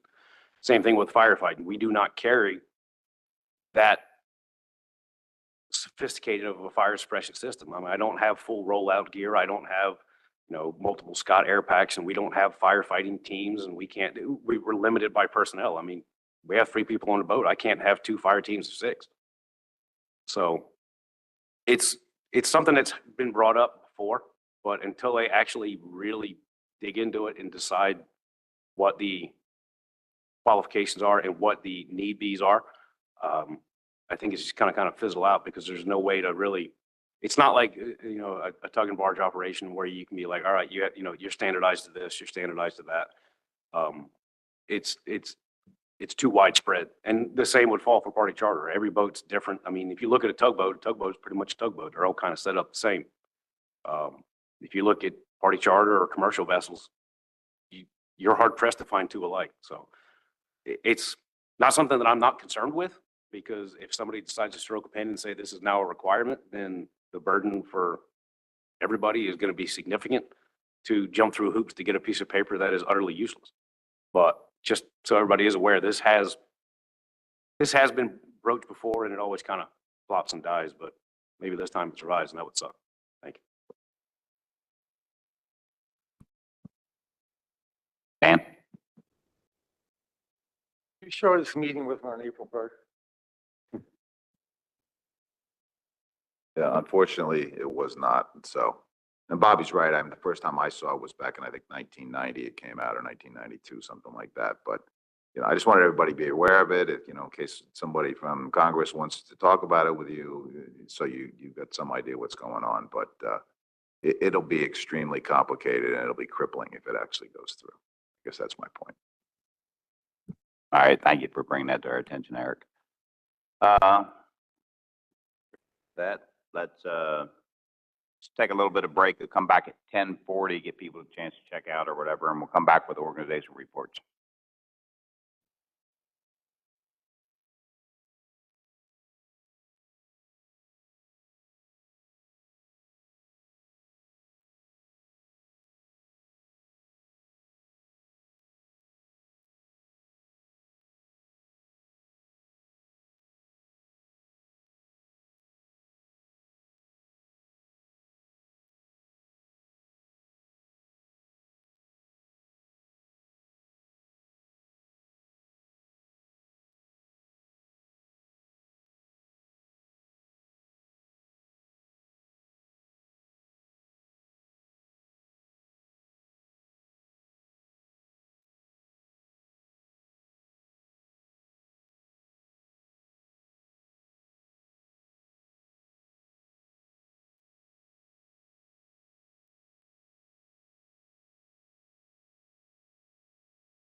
All right, welcome back, everyone. Let's get started with our organizational reports. We're going to start off with NOAA Fisheries Greater Atlantic Regional Fisheries Office. Mike Penny, whenever you're ready. Thank you, Mr. Chair. A number of items to go through, most of which probably not new news, but maybe a couple items are. On February 5th, we published a final rule that officially designated the habitat area of particular concern off southern New England. This is the one that's around the proposed wind lease areas off of Cox Ledge. That was recommended by the New England Fishery Management Council last year or the year before. So we published that February 5th. It officially became effective on March 5th, although we've been using it in our consultations since the council adopted it. On February 23rd, we published a proposed rule for the 2024 and 2025 summer flounder, scup, and 2024 black sea bass recreational measures, consistent with the recommendations of the council and commission's boards. So that would proposes conservation equivalency for fluke for 2024 and 2025 and black sea bass in 2024. And then for scup, no adjustments to the federal recreational measures were proposed. The comment period closed on March 11th, and we're hoping to get the final rule out here very quickly. If you're wondering why black sea bass is 2024 only, that's because we, if you recall, we deferred action on 2024 or 2025 for black sea bass due to the pending stock assessment update. On March 20th, we published a final rule for 2024 specs for golden tilefish and blue line tilefish fisheries. The blue line tilefish commercial annual catch limit was reduced by 4,470 pounds to account for an overage of 2023. Probably more importantly, though, everybody should be aware of, the rule also changed the blue line tilefish recreational fishing season or fishing year from May 15th through November 14th. It had previously been May 1st through October 31st, so a 2-week delay in the start of that fishing season. That was also done at the recommendation of the council. Today, we filed a final rule to set the 2024 specs for Atlantic mackerel, including reduced ABC, commercial quota, and trip limits. The rule will publish tomorrow and also be effective tomorrow. Again, those were at the recommendations of the council and will replace the interim action that we took last year at the request of the council. On February 9th, we published the final rule implementing the current year's or 2024 specs for the monkfish fishery, again, consistent with the recommendations of the Mid-Atlantic and New England councils. The fishing years, there's no ACL overages, nor is there any new biological information that require changes to the specs that had been announced previously. A couple of groundfish actions. On April 5th, we published the final rule for sectors that allow them to operate as of May 1st. The catch specifications are coming in Framework 66, and we hope to get that out right around May 1st, maybe a couple days after. So we published a proposed rule for Framework 66 on March 22nd. The comment period closed last week, April 8th, and we're getting that final rule out this week, hopefully, or at least out of my office down to headquarters. On February 20th, we announced a preliminary at-sea monitoring coverage target for groundfish for sector trips, and that's going to be at 100%. That'll be the first year that we've actually set the target at 100%, consistent with Amendment 23 that the New England Council adopted a few years ago. On March 4th, we published a temporary rule adjusting the 2024 herring specifications to account for payback of catch overages and carryover of catch underages from 2022. So we recently completed our final catch accounting for 2022 and determined that there were overages in areas 1A, 1B, and 3, and a catch underage in area 2. So the total allowable overage deductions equal 48 metric tons, and the allowable carryover from an underage equals 114 metric tons. So that rule will continue through the end of the year, December 31st. On March 22nd, we published the final rule implementing the Framework Adjustment 38 for the Atlantic Sea Scallop FMP. That sets the specifications for 2024, which began on April 1st, and also sets default specifications for 2025. Let's see, so some important notes in addition to just general specifications and trip allocations. Framework 38 prohibits vessels on declared federal scallop trips from entering or transiting the Western Gulf of Maine groundfish closure area in any scallop rotational area unless the vessel is on a declared trip into that area. These all became, most of the regs became effective on April 1st. There was one provision that becomes effective on April 22nd, and that is the measure that will increase the VMS ping rate from once every 30 minutes to once every 5 minutes for all declared federal scallop trips. And that change is to hopefully better enforce the scallop rotational area management program. Also related to scallops, we've made our final selections for the 2024 Scallop RSA competition, research set-aside competition. Successful applicants have been notified and the awards are in progress. We'll be making a formal announcement later this month. And then my last item is for the agency's bycatch reduction engineering program. We received 44 proposals under the bycatch reduction engineering program solicitation. Selections are expected to be made in June, and there's approximately $2.3 million available to support the projects that are ultimately selected. And with that, Mr. Chairman, I'll take any questions. Thank you very much, Mike. Mike Oisi. Yeah, thank you, Mr. Chairman. Mike, I apologize if I missed it. I came in a minute late after and you were already speaking, but did you mention a final rule for spiny dogfish yet? My staff were asking me if that has been announced. We can't find it, and if it's planned soon, that would just to get some timeline from you.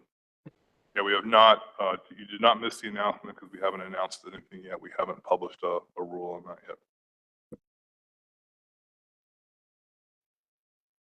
Any other questions?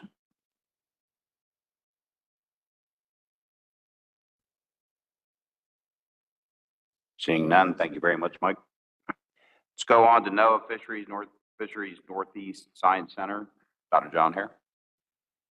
Thank you very much, Mr. Chair. Start with our surveys. The spring bottom trawl survey is working now. Leg 1 was completed March 23rd, and leg 2 resumed April 1st. She's currently working southeast of Cape Cod, and everything is working well, and she's on track to complete the survey as expected. We also, our shark bottom long line survey got underway this week. This survey is conducted every 2 to 3 years, and the data is used to inform shark stock assessments. In terms of our cooperative research activities, the pilot hook and line survey, which we've been talking about as part of one of our offshore wind survey mitigation projects, started on April 8th. It's focusing on structured habitats and working in the Mid-Atlantic and in the Gulf of Maine with 3 partner vessels. We're also working, the Gulf of Maine bottom longline survey will be getting underway here in a week or 2. And then their Northeast Center is co-hosting a longfin squid population ecology summit April 24th and 25th. And some of the people in this room are also involved in organizing that. Jeff Kaland at Lunds is one of the co-hosts. So thank you, Jeff. In terms of the Northeast Trawl Advisory Panel, we had an excellent update from Hannah yesterday, so I won't go into that anymore. The center remains committed to working with that group on the variety of issues that Hannah talked about. On the observer updates, we are still, in terms of the 2023 observer year, which is April 1, 2023 to 31 March 2024, we completed 3,740 sea days, which is about 103% of the SPRM funded days. So a successful year. One of the main challenges was the large increase in the number of days allocated to the Mid-Atlantic small mesh otter trawl fleet. coupled with the delayed SBRM rollout, which prevented us from doing outreach to that fleet to really inform them as to what was going to happen. The rollout didn't happen until August. So we are working hard to complete our SBRM schedule to get it out. The fishing year started April 1st. We're hoping to have it out by the end of the month. In terms of the observer data processing, all of the calendar year 2023 data has been finalized, which is ahead of schedule. So you may remember 12, 18 months back, we were behind in our observer data processing, and that backlog has been, we've caught up on that, and we are now working either on or ahead of our expected schedule. In terms of assessments, the Research Track Steering Committee, which was initiated under the Northeast Regional Coordinating Council, is planning its first meeting to be held virtually April 24th to 26th. That committee will sort of oversee the research track process to hopefully gain some efficiencies and address some of the remaining issues that we know exist in that process, and in part data access. Looking at the research tracks, the Applied State Space Modeling peer review was held in February, and that passed peer review, and can provide the panel summary report if there's interest. We heard about the golden tilefish peer review on Tuesday from Population Dynamics Branch Chief Kristen Blackheart, and we have the 2028 research tracks have been selected. It's Acadian redfish, scup, sturgeon, and silver, and the 2 silver hake stocks. In terms of the management track, we are conducting the June management track that will include Atlantic herring, Atlantic surf clam, black sea bass, butterfish, and Atlantic cod. Golden tilefish will be sort of dealt with separately to accommodate the recent research track. The June management track peer review meeting will be held in 2 parts to accommodate the New England Fisheries Management Council meeting, with cod stocks, the review being on June 18th, and the remaining stocks will be June 20th and 21st.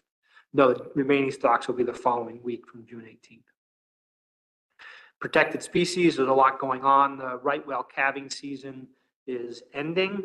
There were 19 new calves sighted. 2 calves have disappeared, and 1 calf has a serious injury, likely from a vessel strike. So, adding 19, taking away 3. So we're looking at 16 additional individuals to the species this year, which is not as high as we would need, that is needed for recovery, but it's better than it has been in the past several years. So it's a sort of a mixed bag in terms of 19 new births, but losing 3 right off the bat. And we are conducting aerial surveys and working with collaborators in both the Mid-Atlantic and New England region. And we have deployed passive acoustic monitoring sensors, expanded that network using the Inflation Reduction Act fund. There's more than 70 passive acoustic monitoring sensors out from Cape Canaveral, Florida, up through the Gulf of Maine at this point in time.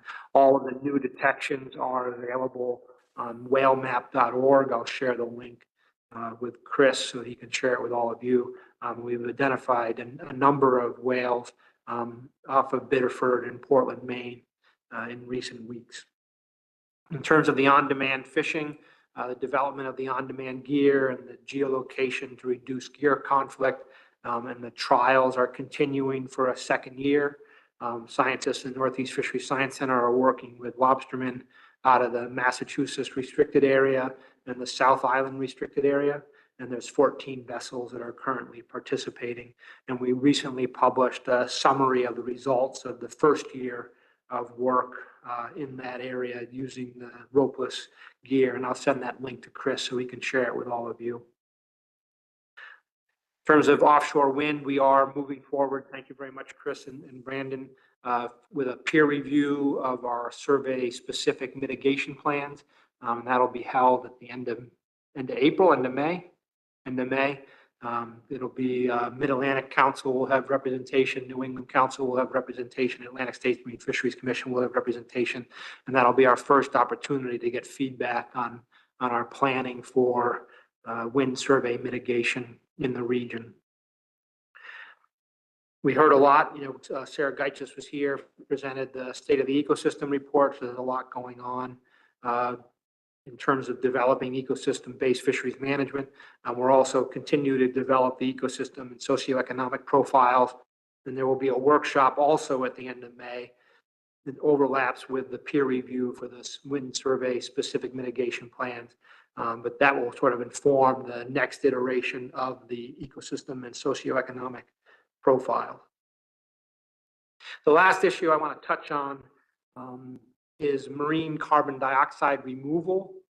That might not be a term which many of you are familiar with, but it's an idea of an ocean climate solution which involves leveraging the ocean's ability to capture carbon dioxide from the atmosphere.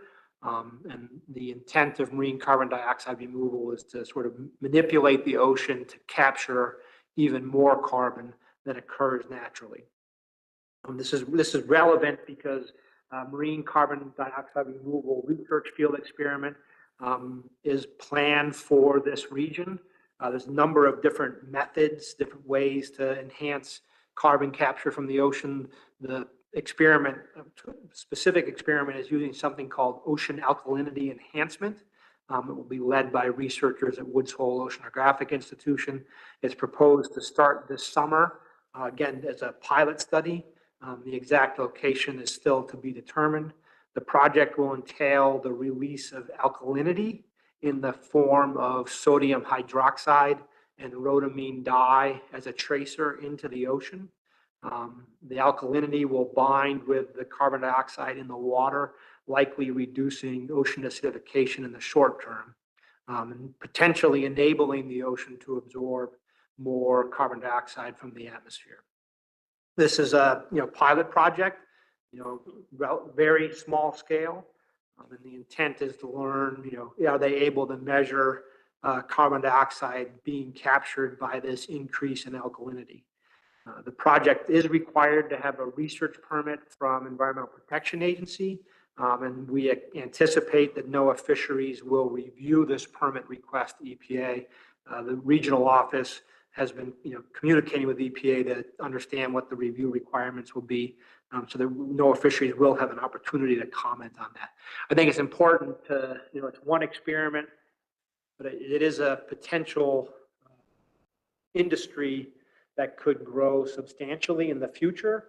And so I think it would be, it would benefit all of us to keep our eye on it and work to understand what the potential ecosystem effects are and potential effects to fisheries and protected species in the region.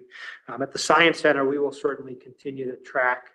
We are working with the International Council for the Exploration of the Sea to hold a workshop in the fall to at least document what is known about fisheries level effects and protected species level effects.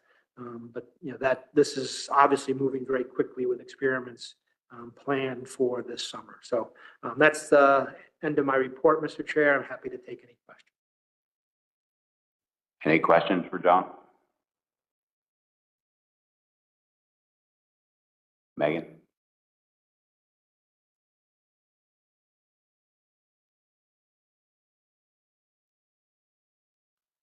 Thank you, Mr. Chairman. Megan Lapsey-Fries. John, I appreciate the update there because I know when I first saw a headline that said that they were going to dump chemicals into the ocean off of Nantucket this summer, right in the middle of our loligo squid season, that concerned me a lot. So I reached out to the council and and I appreciate you guys following up on this.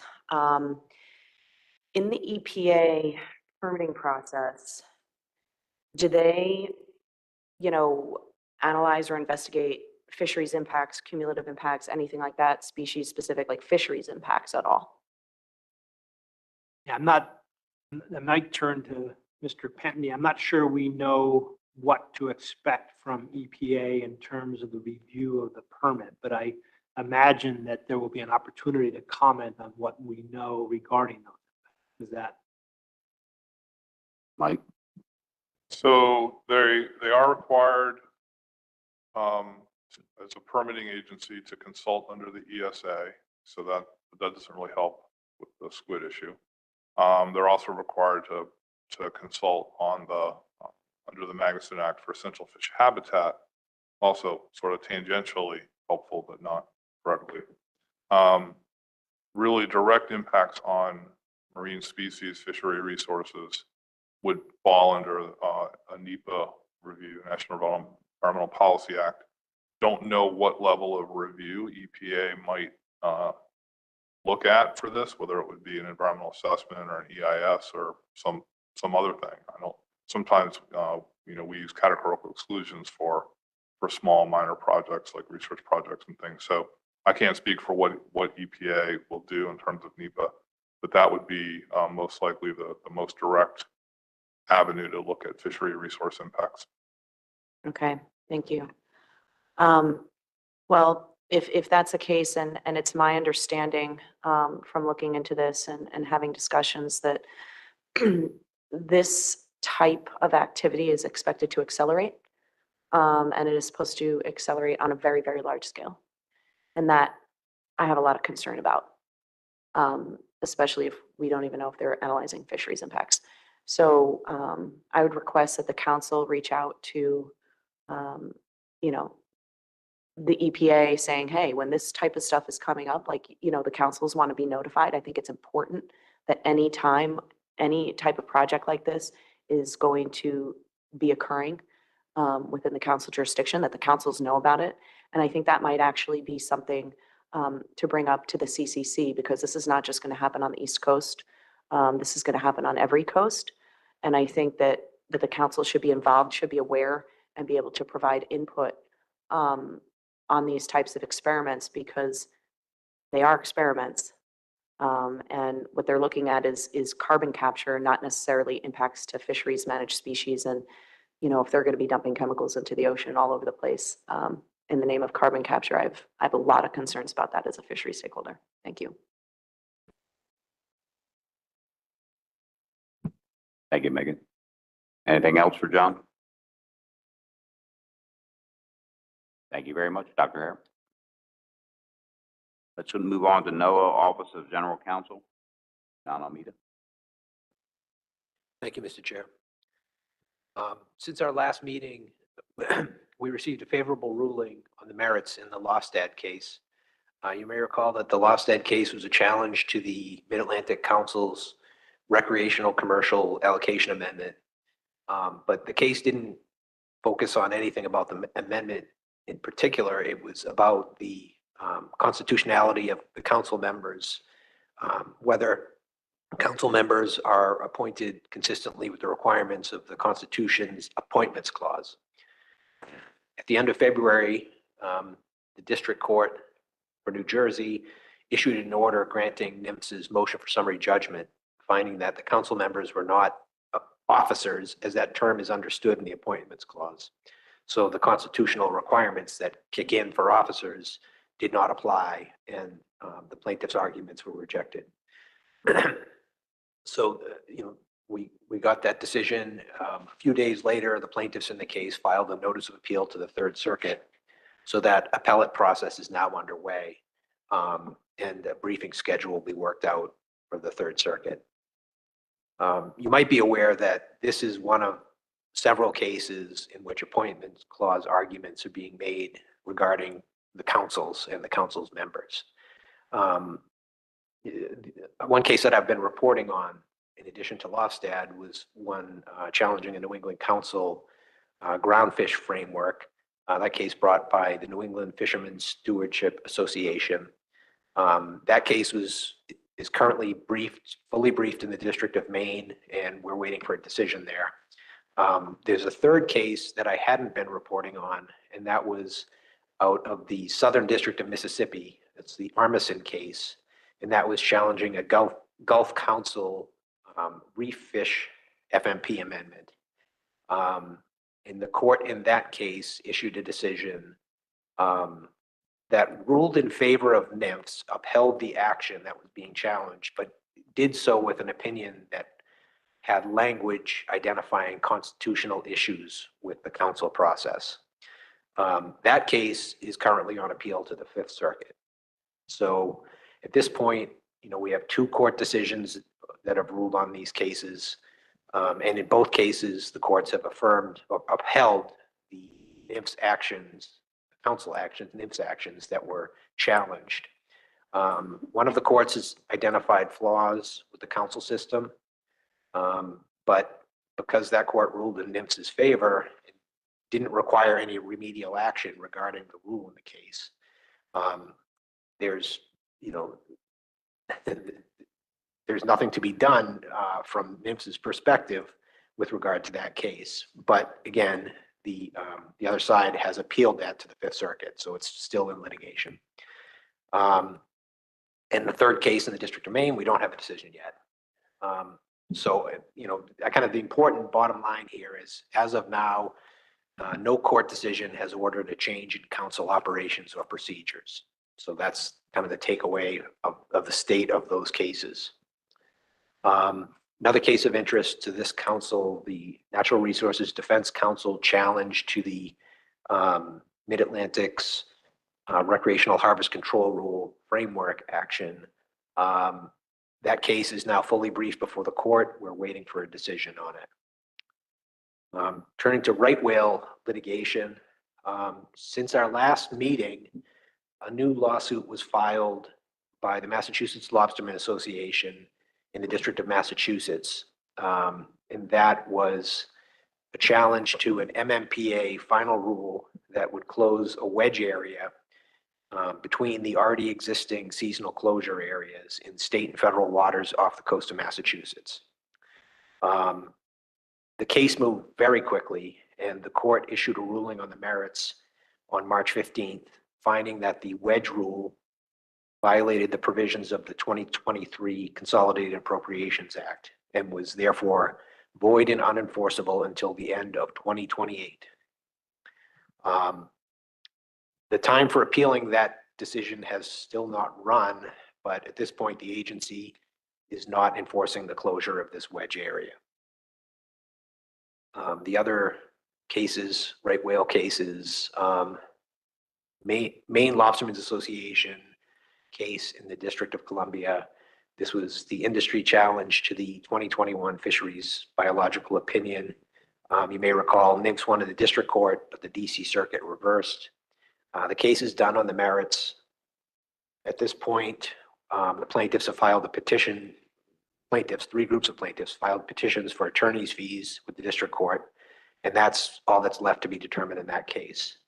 The parties filed a motion to put briefing on that fee issue on hold while they discuss settlement possibilities. And the other right whale case in the District of Columbia, the CBD CLF case. This was, you may recall, a longstanding case going back to 2018. The latest iteration of the case is a challenge to the 2021 Fisheries Biological Opinion and the 2021 Take Reduction Plan Amendment. Judge Boasberg in that case ruled against NIFS on the biological opinion and the Take Reduction Plan rule. And set a schedule for a new rulemaking by, excuse me, to be concluded by December of 2024. Congress then got involved, and in the 2023 Consolidated Appropriations Act, added provisions that basically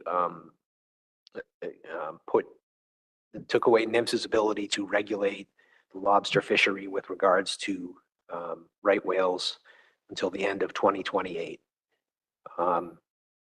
In light of those statutory changes, NIMS filed a motion to dismiss the case.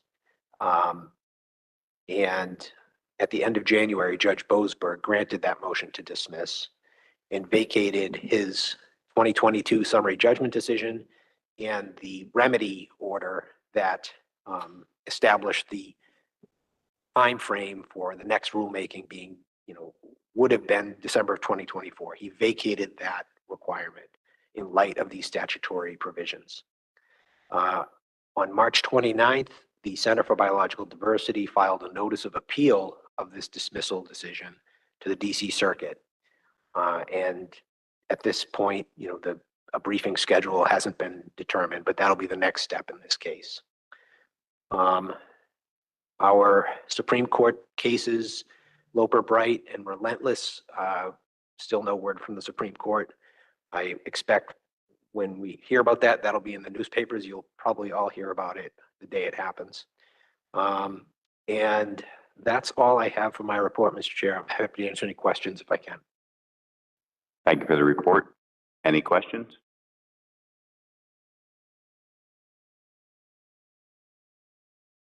Eric Reed. I appreciate the presentation. Do you know anything about, it's essentially Green and Conrad versus Biden on the Antiquities Act? It's a new law. It was filed, I think, in the beginning of April. I heard about it, but I'm not sure that service has been perfected on the government yet. So it's pretty early stages. Okay, thanks. Joe Semino. Thanks. John, where's the harvest control rule case? What court is that? That's in the District of Columbia as well.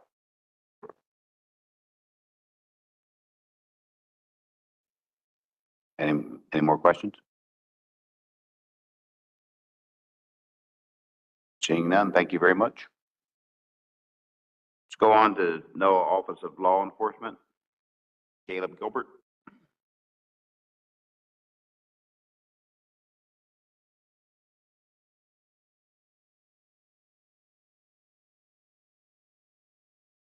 If you're speaking, Caleb, I can't hear you.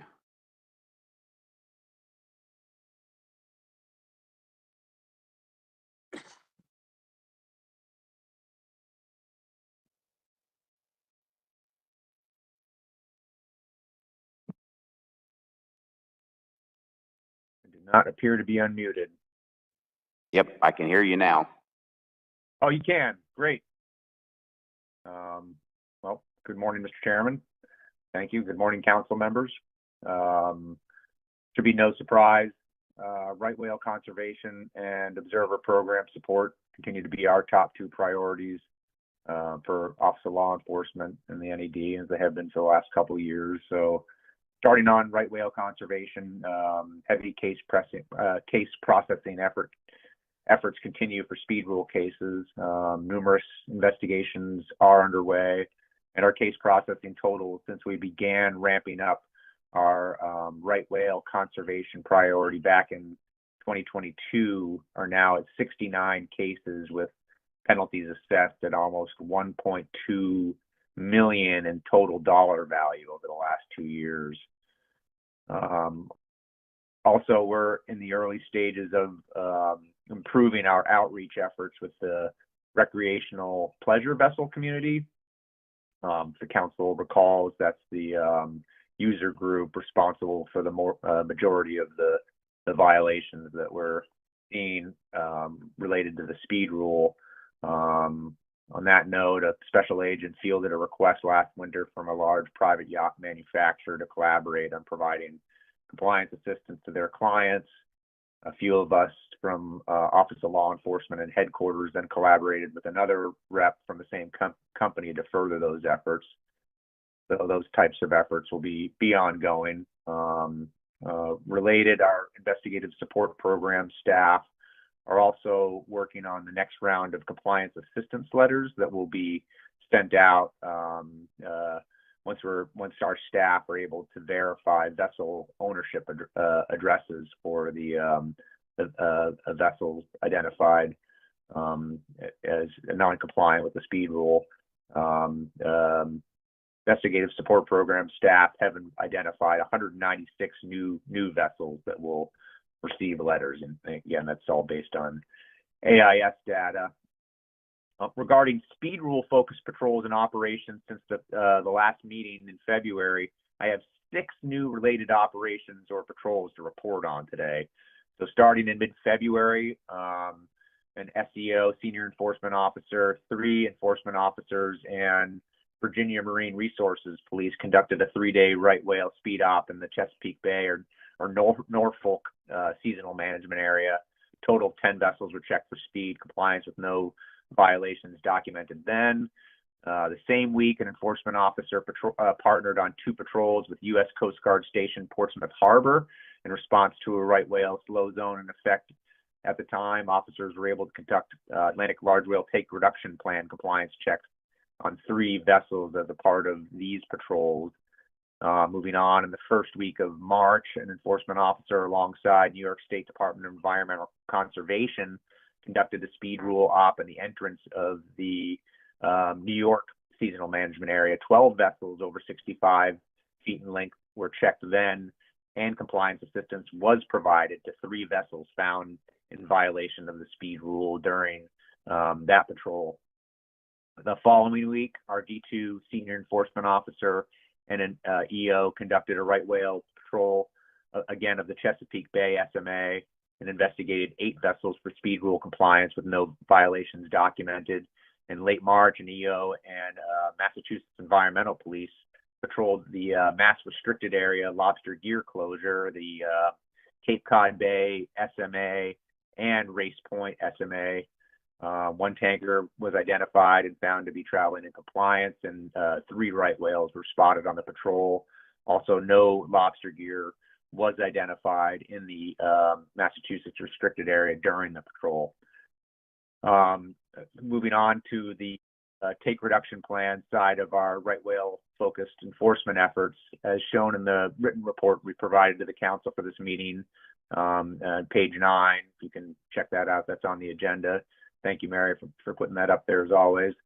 Compliance is holding steady at 92% compliance rate for vessels inspected for take reduction plan compliance. It was 92% fourth quarter FY23. So that is out of 306 vessels inspected by boarding officers in the first quarter FY24, 282 had no observed take reduction plan violations. Also, take reduction plan related, our contract is now in place for 2 offshore lobster management area 3 ROV patrols this summer and fall. The last item I'll mention on take reduction plan, right whale conservation, I briefed the New England Fishery Management Council Law Enforcement Committee on our ropeless enforcement efforts to date at a webinar held last week.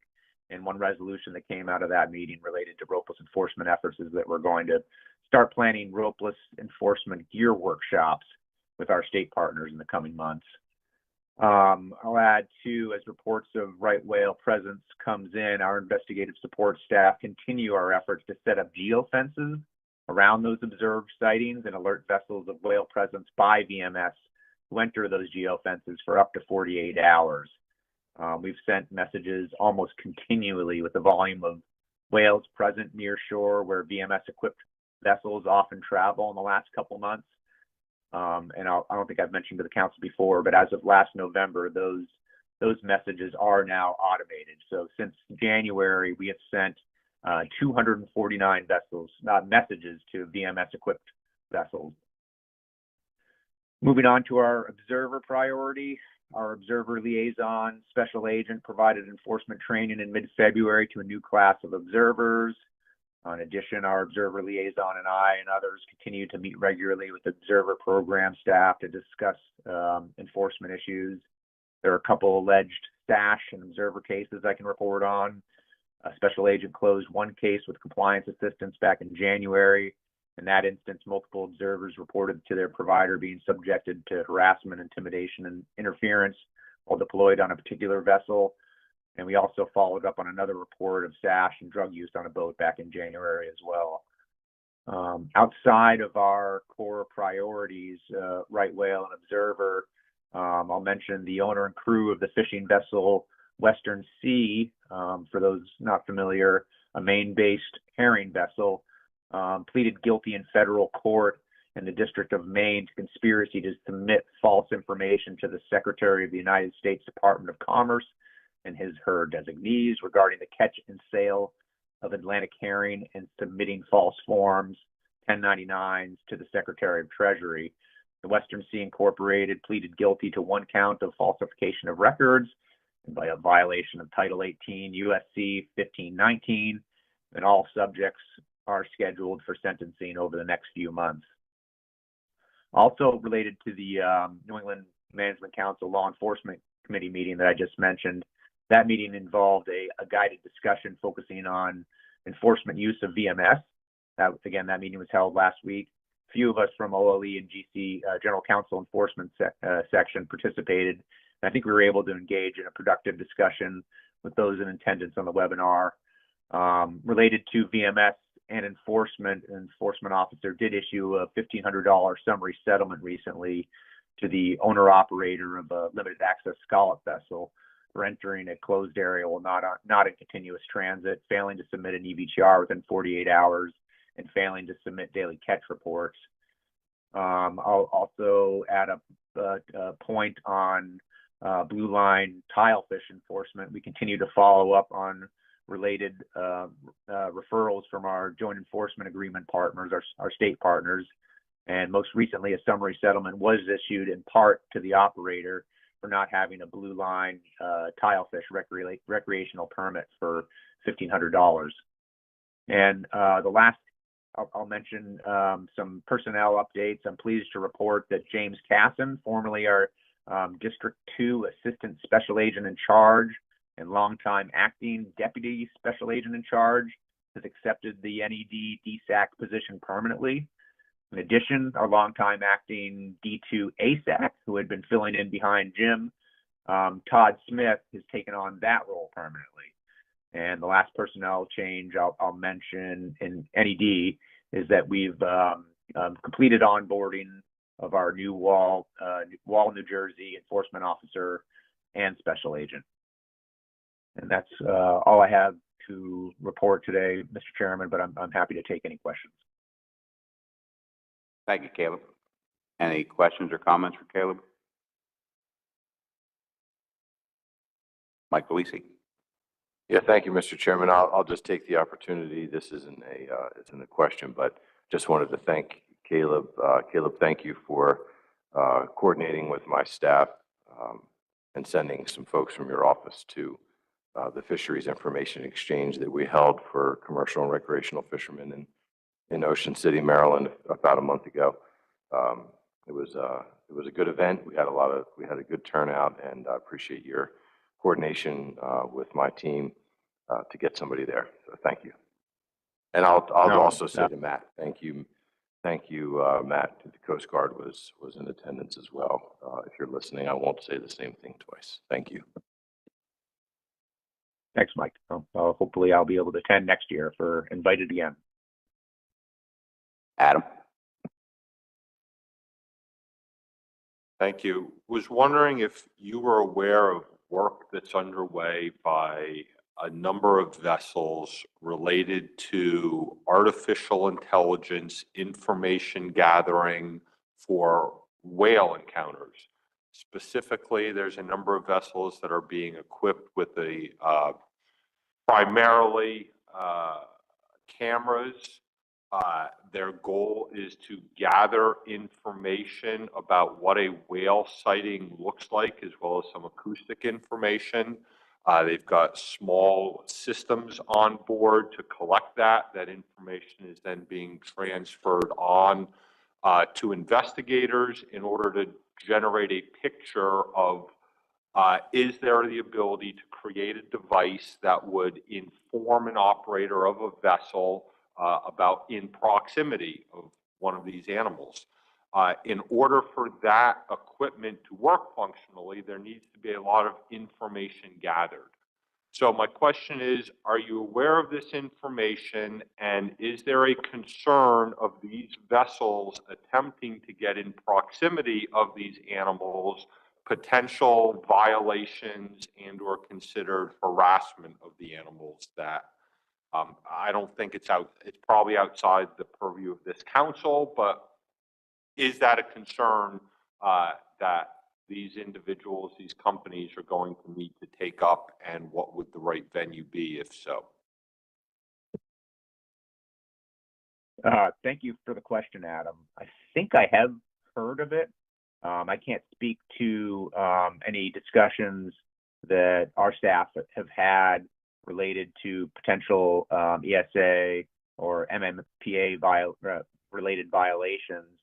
Certainly, if they weren't adequately permitted, I think there would be an avenue for them to request permitting through the ESA to experiment in the manner that you mentioned.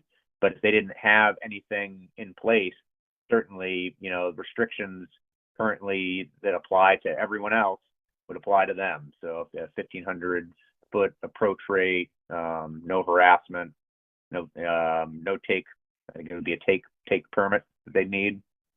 But I'd defer to Mr. Pentony if he had something to add in that regard. John here. Thank you very much. I can't answer on the enforcement piece of it, but yes, the agency is aware of the technology development and the activities around the technology development.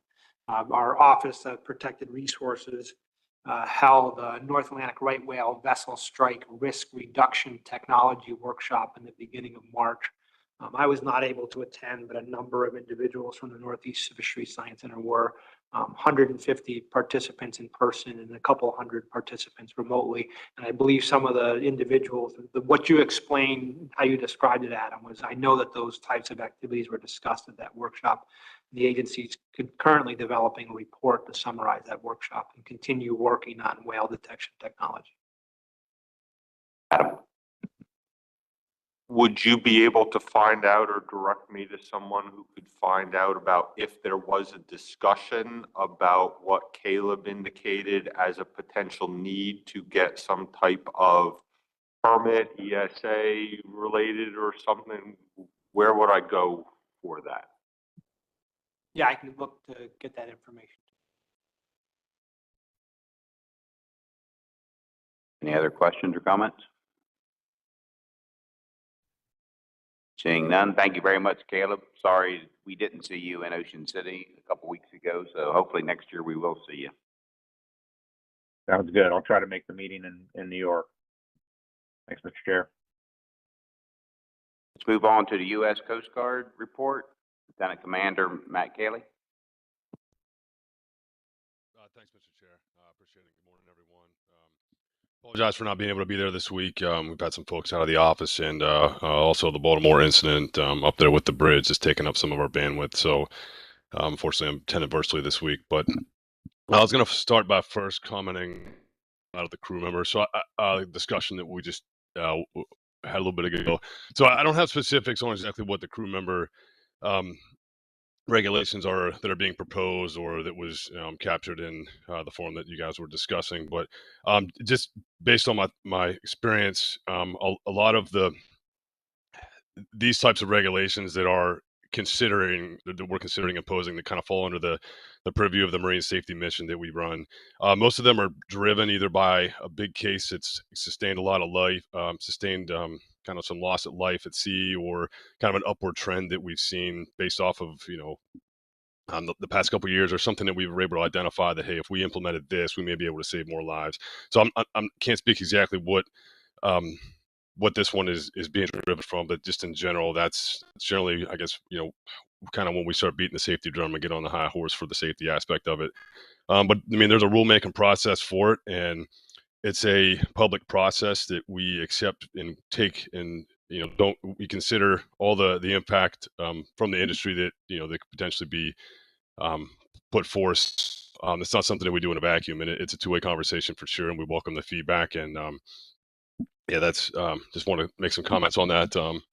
So with that, I'll go ahead and dive into our report. Over the past 2 months, we've conducted about 26 fishery boardings offshore. Most of those have been up into the canyons and out along the 100-fathom curve, targeting HMS, summer flounder, black sea bass, and squid in the commercial fisheries.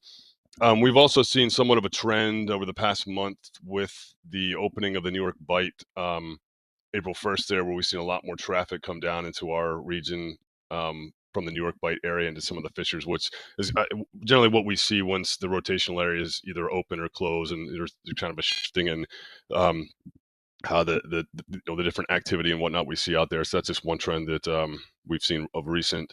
Of the boardings that we did do, we had one violation. The cutter Angela McShann issued a violation or an enforcement action report to a commercial vessel that was engaged in fishing with they had an illegal net lining and was using an undersized trawl net mesh. We had a marine protected species support this this period where the Coastal Cutter Richard Snyder down off of North Carolina unloaded about 70 rehabilitated turtles and was able to get them out to warmer waters out in the Gulf Stream for the Knoll Shore Aquarium. We actually had one that was about 250-pound loggerhead turtle, so it was a pretty big one there. But it was good efforts from them. The operations we've had during this time, we have our Operation Right Speed that's ongoing. This is again the seasonal management area and hailing out to vessels that we see that are that the speed restrictions there. To date, we've had about 34, and we have about 7 hail outs. We had to cancel we've been the last couple of years we've done an illegal, unreported, and unregulated op out on the high seas, targeting some vessels that we've seen out there just to try to do some surveillance and gather some awareness of kind of the activities that are going on out beyond our EEZ. And unfortunately, this year we've had to cancel that because the cutter that we were planning to use was actually in Baltimore at the time when the bridge came down. So that is, unfortunately, we're not going to be able to do that one this year. But there's impacts felt across the board, not only to the industry, but but to us from the bridge collapsing. Moving on into the commercial fishing vessel safety efforts that we've conducted over the past 2 months. We've conducted about 113 exams. We've issued 100 decals, and we did have one termination for commercial fishing vessel safety. That was to the fishing vessel Prodigy that was operating on the Chest Bay doing some oyster fishing, and they were get on board and found out they didn't have the adequate safety requirements for what they needed to have, so that the voyage was terminated there. From some of the search and rescue cases, we've had about 3.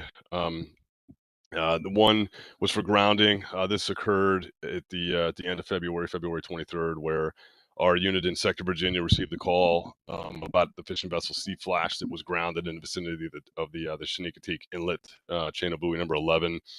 A lot of attempts were made from commercial salvage station. Shinnecoteague was out there, and then another fishing vessel tried to tow them out, but were unsuccessful. So ultimately, we found that after using some divers, that the vessel had a fouled prop. We were able to offload some of their catch, which was able to lighten the load, and then ultimately get the boat off and refloat it, and end up getting it safely moored at Town Point Marina there in Shinnecoteague. We also had a loss of propulsion case for up in the Sector Maryland National Capital Region. It was a fishing vessel, the Second Chance, that were disabled and aground in the Nanticoke River in the vicinity of Roaring Point, Maryland. We had Station Crisfield and MNRP and one of the local county fire department was able to launch, and the fireboat was actually able to tow the boat out of where they were at and get them back to Nanticoke Harbor Marine. And then lastly, we had a medevac case. It was up off of Sector Delaware Bay. They had received a call from the Susan L that a deckhand had crushed their hand while they were operating some gear on board. So the station was able to get out there and meet him in a rendezvous point with the vessel and transfer the crew member, where he was ultimately transferred to the pier where EMS was waiting at Townsend Inlet, New Jersey. Outreach efforts, we attended the Atlantic City Boat Show, where some safety examiners at the end of February into early March to provide some public interaction. And then shortly after that, some of the examiners in that area were able to provide some training in Cape May for about a little over 100 commercial fishermen. It included some damage control, some firefighting techniques, some how to don emergency suits, deploying life rafts, emergency radio procedures, and the use of flares. And with that, that concludes my my brief. Pending any questions.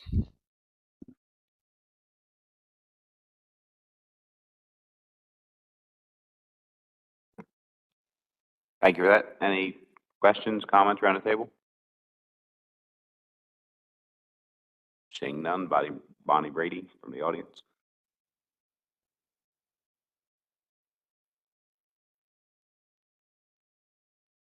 Hi, Bonnie Brady, Long Island Commercial Fishing Association. I wanted to ask about the decision of the Coast Guard to remove the 87-foot cutter from Montauk, and I guess it's moving to Sandy Hook. I was aware that there are cuts due to lack of staffing. However, I did some math, and many of the other states have an 87-foot cutter. Montauk will be left with nothing, with the nearest either in Newport or in Sandy Hook. I guess Boston has one too, but that's a loss of over an hour of time to get to anywhere in southern New England grounds. So has there been any movement or any changes since that you might know of? Hey, Bunny. Yeah, I appreciate the question. So I can't speak specifically on what's going on up in Montauk as far as whether they're removing that 87 and putting it in Sandy Hook. That would probably be better suited towards our first district. But I can reach out to them and try to provide some clarity there on it. What I can say is because we've had similar issues within our district that runs from the top of New Jersey all the way down to North Carolina, and it's due to personnel concerns. We are trying to figure out how to operate about 4,000 to 5,000 less folks across the service, and that has meant and translated into, there are certain stations that we've had to operate part-time, and there are certain cutters that are on the end of their lifespan, so to speak, in terms of their maintenance and when they were commissioned, and we've had to adjust the way we think about our assets and being able to staff them fully. And just within our own district, we've had to temporarily lay up, or we will be, 2 cutters, one out of Cape May and another one out of Virginia, that are just for that reason. Is the maintenance, the challenges that we've had keeping them running, the personnel shortage, is kind of a collection of different factors that go into that. I do know that up in District 1 out of the Boston office, they just about 6 fast response cutters, and we currently have about 5 of them within our own district, and they're a much more capable platform in terms of speed response capabilities. They have a greater range. So while we are losing some of or we're temporarily laying up some of our legacy 87-foot cutters, we have been commissioning additional ones that are bigger and more capable, and we're looking at it from a resource management standpoint. Whether there's a specific cutter that is moored there, we will maintain our search and rescue capabilities with cutters and offshore, and in addition to the enforcement piece and all of our mission sets. So we don't expect to have any mission degradation. It's just kind of a shifting around of the different resources to make sure that we can provide that coverage. Over. If I could just follow up, it appears, and I did look into some of the numbers, that Bahrain has 6 of the Atlantic 87-footers. I think they're called the Master Defenders. Virginia had 7. One of them, I think, is going to mothballs. Rhode Island's got 1. Florida has 8, 2 of which are being retired. South Carolina has 3, Maine 1, Massachusetts 3. Maryland, well, it's the Eagle, obviously. North Carolina and New Hampshire also have 1, but for all of Long Island, not only the commercial, northern, and also recreational and every other kind of boating, it's very concerning, and we will be making formal comments because, I mean, if you look at the Mistress, the Escanaba was able to go out when the 47-footers weren't. And so usually when they need help, the weather's not great. Thank you very much. Yeah, sure, absolutely. And we welcome the comments. And too, when we're working a search and rescue case, trying to match up the asset to be able to respond to depending on the circumstances. And sometimes I know the 87, some of the limitations of the 87 is when the weather is really, really challenging, is to be able to get out. They're pretty limited with sea state wise. I mean, yeah, they can go out in some rough seas and whatnot, but definitely the bigger cutters when it gets rough, that's what we are looking to send. And we do that within our own district, but we understand the concern. Welcome the feedback, and I'll give my counterpart up at the first district a heads up that you had inquired about that. So thank you. Megan.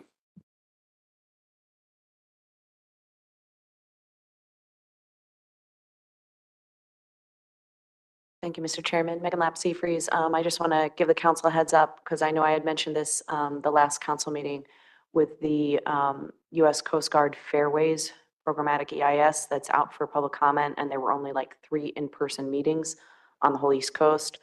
One was in Massachusetts, one was in Norfolk, Virginia, one was in South Carolina, and really what it's designed to do is look at establishing fairways, essentially transit routes around all the offshore wind projects that are being thrown out there.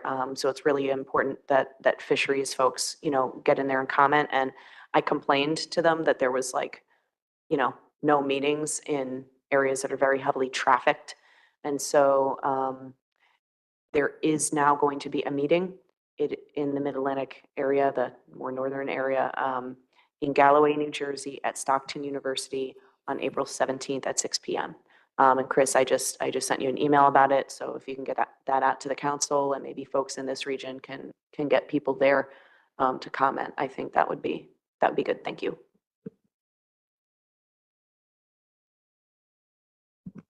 Any more comments? Seeing none, thank you very much, Matt. Let's move on to liaison reports. The New England Council report should be very easy since you didn't have a meeting. Do you guys have anything to add, Eric or Peter, for next week's meeting? No report, the meeting's next week. Eric? Yeah, our meeting is next week. Just so you know, some of the topics you might be interested in is on Tuesday, we're going to talk about the northern edge, the potential scallop fisheries access up there. Atlantic Herring, there's an Amendment 10 hybrid scoping meeting on Wednesday night at 6 o'clock. You're also welcome to listen in on that. And we are also going to cover the confidentiality discussion where all the answers are confidential, apparently. And that will be on the close of business, after the close of business and under the business, other business on Thursday. Thank you. Great, thank you very much. Let's go on to our South Atlantic Council report. Tom, are you ready? Thank you, Chair. My name is Tom Roller. I'm a council member from North Carolina and currently the liaison. The Mid, we had our meeting on March 4th to 8th in Jekyll Island, Georgia. And I'm just going to go over some of the more salient reports. I'm going to start, if you look at our submitted document, I'm going to actually start with the amendments and projects before I go to Safe Fire, which is our logbook reporting, as well as the limited entry discussion that we had for hire. We continue our discussion on the private recreational permitting amendment, which is Amendment 46. This has been something the council's been trying to do for a long time. And as this amendment progresses to require all recreational fishermen in this fishery to require a permit, big discussion mostly revolves around how to best implement that into each state system. We decided we needed more feedback, so we're sending it to our outreach and communications AP, technical AP, and private, and our newly formed private angler AP ahead of the council's next meeting. And hopefully we can get this to public hearings in September 2024. Red snapper continues to be a discussion. We looked at several EFPs submitted by the Florida Fish and Wildlife Conservation, FWC, that they're going to look at experimenting with new methods to look at eliminating discards in the fishery. Got a big report off of that. Since we decided to rescind Amendment 35 prior to final approval, there's a big question of what we're going to do to address overfishing, and a lot of the conversation was regarding whether or not the regional office is going to implement interim rules in the immediate future, as well as what our next steps are going to be there. We're not sure we're going to have a season this year at all. Also, a big point of discussion was Amendment 56, which was our black sea bass management. Our current stock assessment is very dire. We're seeing a complete collapse of the stock based off of poor recruitment, particularly in Florida and Georgia. We're looking at very small ACLs going forward. And one of the things we're seeing is, despite low recruitment, we're seeing recreational discards continue to get higher and higher and higher in that fishery, which is a huge issue for us to address because the majority of the discards are happening in state waters. As far as the rest of the discussion, we continued to talk about our snapper grouper commercial fishery permits. This is an issue that fishermen are bringing to us currently regarding the 2-for-1 permit and how it's really not addressing some of the younger fishermen in the fishery. We're just going to continue to look at it. We don't really have any strategy going forward other than keeping on the agenda and having our AP continue to discuss it. Another issue that I can give you some more feedback in here based not just on the liaison report is our port meetings for our king and Spanish mackerel fishery. We held the first round of meetings last week in North Carolina. We had meetings in Wilmington, Morehead City, Hatteras, and Manio. They went extremely well. Our attendance was exceptional. We had 30 to 50 plus people at every single meeting from all different stakeholder groups. The meetings were very civil. They were really great open discussion. We had some elected politicians there who came, and we got some feedback from a lot of different people kind of outside the fisheries process, which one of the comments that was really interesting was people felt very comfortable talking because there wasn't a management decision on the table. This was just a very open and holistic discussion about the fishery. I facilitated a lot of the discussion groups, and we found it to be a very positive way for stakeholders to actually interact with council members. We're really looking forward to the future meetings. I'm going to kind of go over really quickly what we're looking at in the future. We're going to see, so in May, we're going to have virtual meetings in Connecticut, Rhode Island, and Massachusetts. We're going to have an in-person meeting, I believe, in New York. That may be in conjunction with this meeting, I believe. So it'll be held one of those evenings. Our South Carolina and Georgia meetings will be in July. Florida meetings will be in October. And then our November meetings will be Virginia, Maryland, Delaware, New Jersey in person. One of the things we learned about these meetings is the North Carolina Division of Marine Fisheries did a really good job with local outreach and making sure it got out to the fishing communities. So we think going forward, making sure we partner with the state agencies to help with the outreach will be really, really important. So I think that's one reason why they were so incredibly successful and beat our expectations. So I'm going to scroll back up here and just discuss really quickly the Southeast for Hire Integrated Electronic Reporting, which is we refer to as CFIRE. This has been a big discussion point. We implemented this years ago, and we have extremely poor compliance from the for-hire sector. We're looking at about 37% across all 4 states, with South Carolina having the best compliance given they've had a state for-hire logbook for a long period of time. What we decided to do was we kind of broke this up into 2 discussions. The council had 2 real directions of how they wanted to look at this. I mean, on just full disclosure, I was on the side that believes that limited entry might be one of the easiest and best ways to have better compliance in this fishery, particularly looking at the Gulf program and how they've had really good compliance. Some of the council did not agree with that, and what they want to do, what we all want to do, is we're forming a new AP, which is going to look at better ways to force compliance in this. With the weekly reporting and the way the fine structure is, what we're also seeing is that just because we have greater compliance in some states isn't stopping people from just not submitting do not fish reports, which has been a big issue. So when the regional office comes back and says, hey, you haven't been submitting logbooks, fishermen will say, okay, great, I need to get my permit renewed. So they submit do not fish reports. So the question is not just how we get the compliance, but also how we get the better data from the individual fishermen, right? And then we're still discussing the for hire limited entry amendment, basically off of the council discussion. People believe that, or the council seems to agree that we need to look at CFIRE compliance first and then look at for hire limited entry. We had an existing amendment, which was 47, which was from the past. I believe Michelle was on the council at that time, which was not pushed forward. I believe it reached scoping. We decided to not move forward with it at that time. One of the big points here that is applicable to the Mid-Atlantic is that we are seeing these fisheries moving northward, and we want to make sure that for hire fishermen are engaged from Virginia and Maryland north, given our jurisdiction moves into these fisheries. So our intent is to include for hire fishermen from these regions in this discussion, which was a big point in limited entry. Because if we do move to limited entry, what happens if these fisheries move out of our region or become more and more important moving forward in the north? So, and with that, I'll conclude my report. Any questions? Mike Belisi. Yeah, thank you, Mr. Chairman. So thanks for your report, Tom. I'm curious with the black sea bass situation that you're in, where I believe you mentioned that the stock is in poor condition, yet you're experiencing, in more and more increases in the level of recreational releases. The first question is that due to the fact that they're occurring in places where there's other targeting happening on other species, or is it a regulatory release based on the seasons that are constructed for sea bass in the South?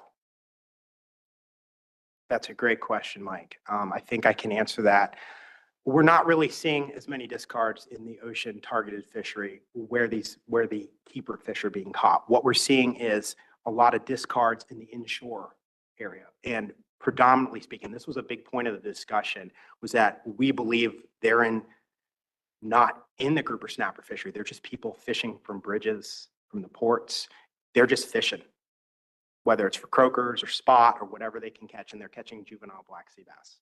And that's been the issue. So most of them are not actually involved in our grouper snapper fishery at all. And so that's going to be one of the big issues to address when it's in state waters and not in that fishery. And we don't really, we had a lot of discussion about it, but there didn't seem to be a really good vision of how to address that. Mike? Yeah, thank you. And maybe you and I can talk offline. And one of the big challenges that we're facing here in the Mid-Atlantic is related to release mortalities and things that are sometimes difficult to control based on effort. And I'd be curious just to pick your brain a little bit. Maybe we can catch up sometime over the next few weeks about what the council's plan of attack might be on this type of situation where you have fish being caught and released. How do you control that if they're not even targeting, if they're not even in that fishery that anyway, maybe you and I can catch up at some point soon. Absolutely be happy to. Michelle? Thank you, Mr. Chair, and thanks for the report, Tom. And I just wanted to give a shout out to Tom as well as Trish Murphy, who's one of the other council members from North Carolina, for their facilitation during the mackerel port meetings last week. I was down working in the North Carolina parental office, and so I was able to go to the one that was in Morehead City, and it's a great format. It was really well run. Completely agree. It was a very conversational atmosphere, and I think fishermen from all walks of life really appreciated that format. So looking forward to those meetings coming up this way. Thanks. Any more questions or comments, Tom? Thank you very much. Let's go to our final agenda item, other business and general public comment. Any other business before us? Bobby? Thank you, Mr. Chairman. I just want to flag something for the council that it's a situation that's been, or something that's been raised by commercial industry regarding the 20,000 pound trip limit for mackerel. And I would ask that the council staff look into the impacts of the current 20,000 pound Atlantic mackerel commercial trip limit and the impacts on adjacent fisheries, to possibly identify any collateral impacts that have contributed to limitations or reductions in effort or landings. It was for the first quarter of 2024, because it's all the data we have now to see if there is a correlation and if there's any possibility of kind of tweaking that trip limit. Thank you. Chris? Thank you, Mr. Chair. Bobby, yeah, we can do that. I'll have a conversation with Jason when I get back.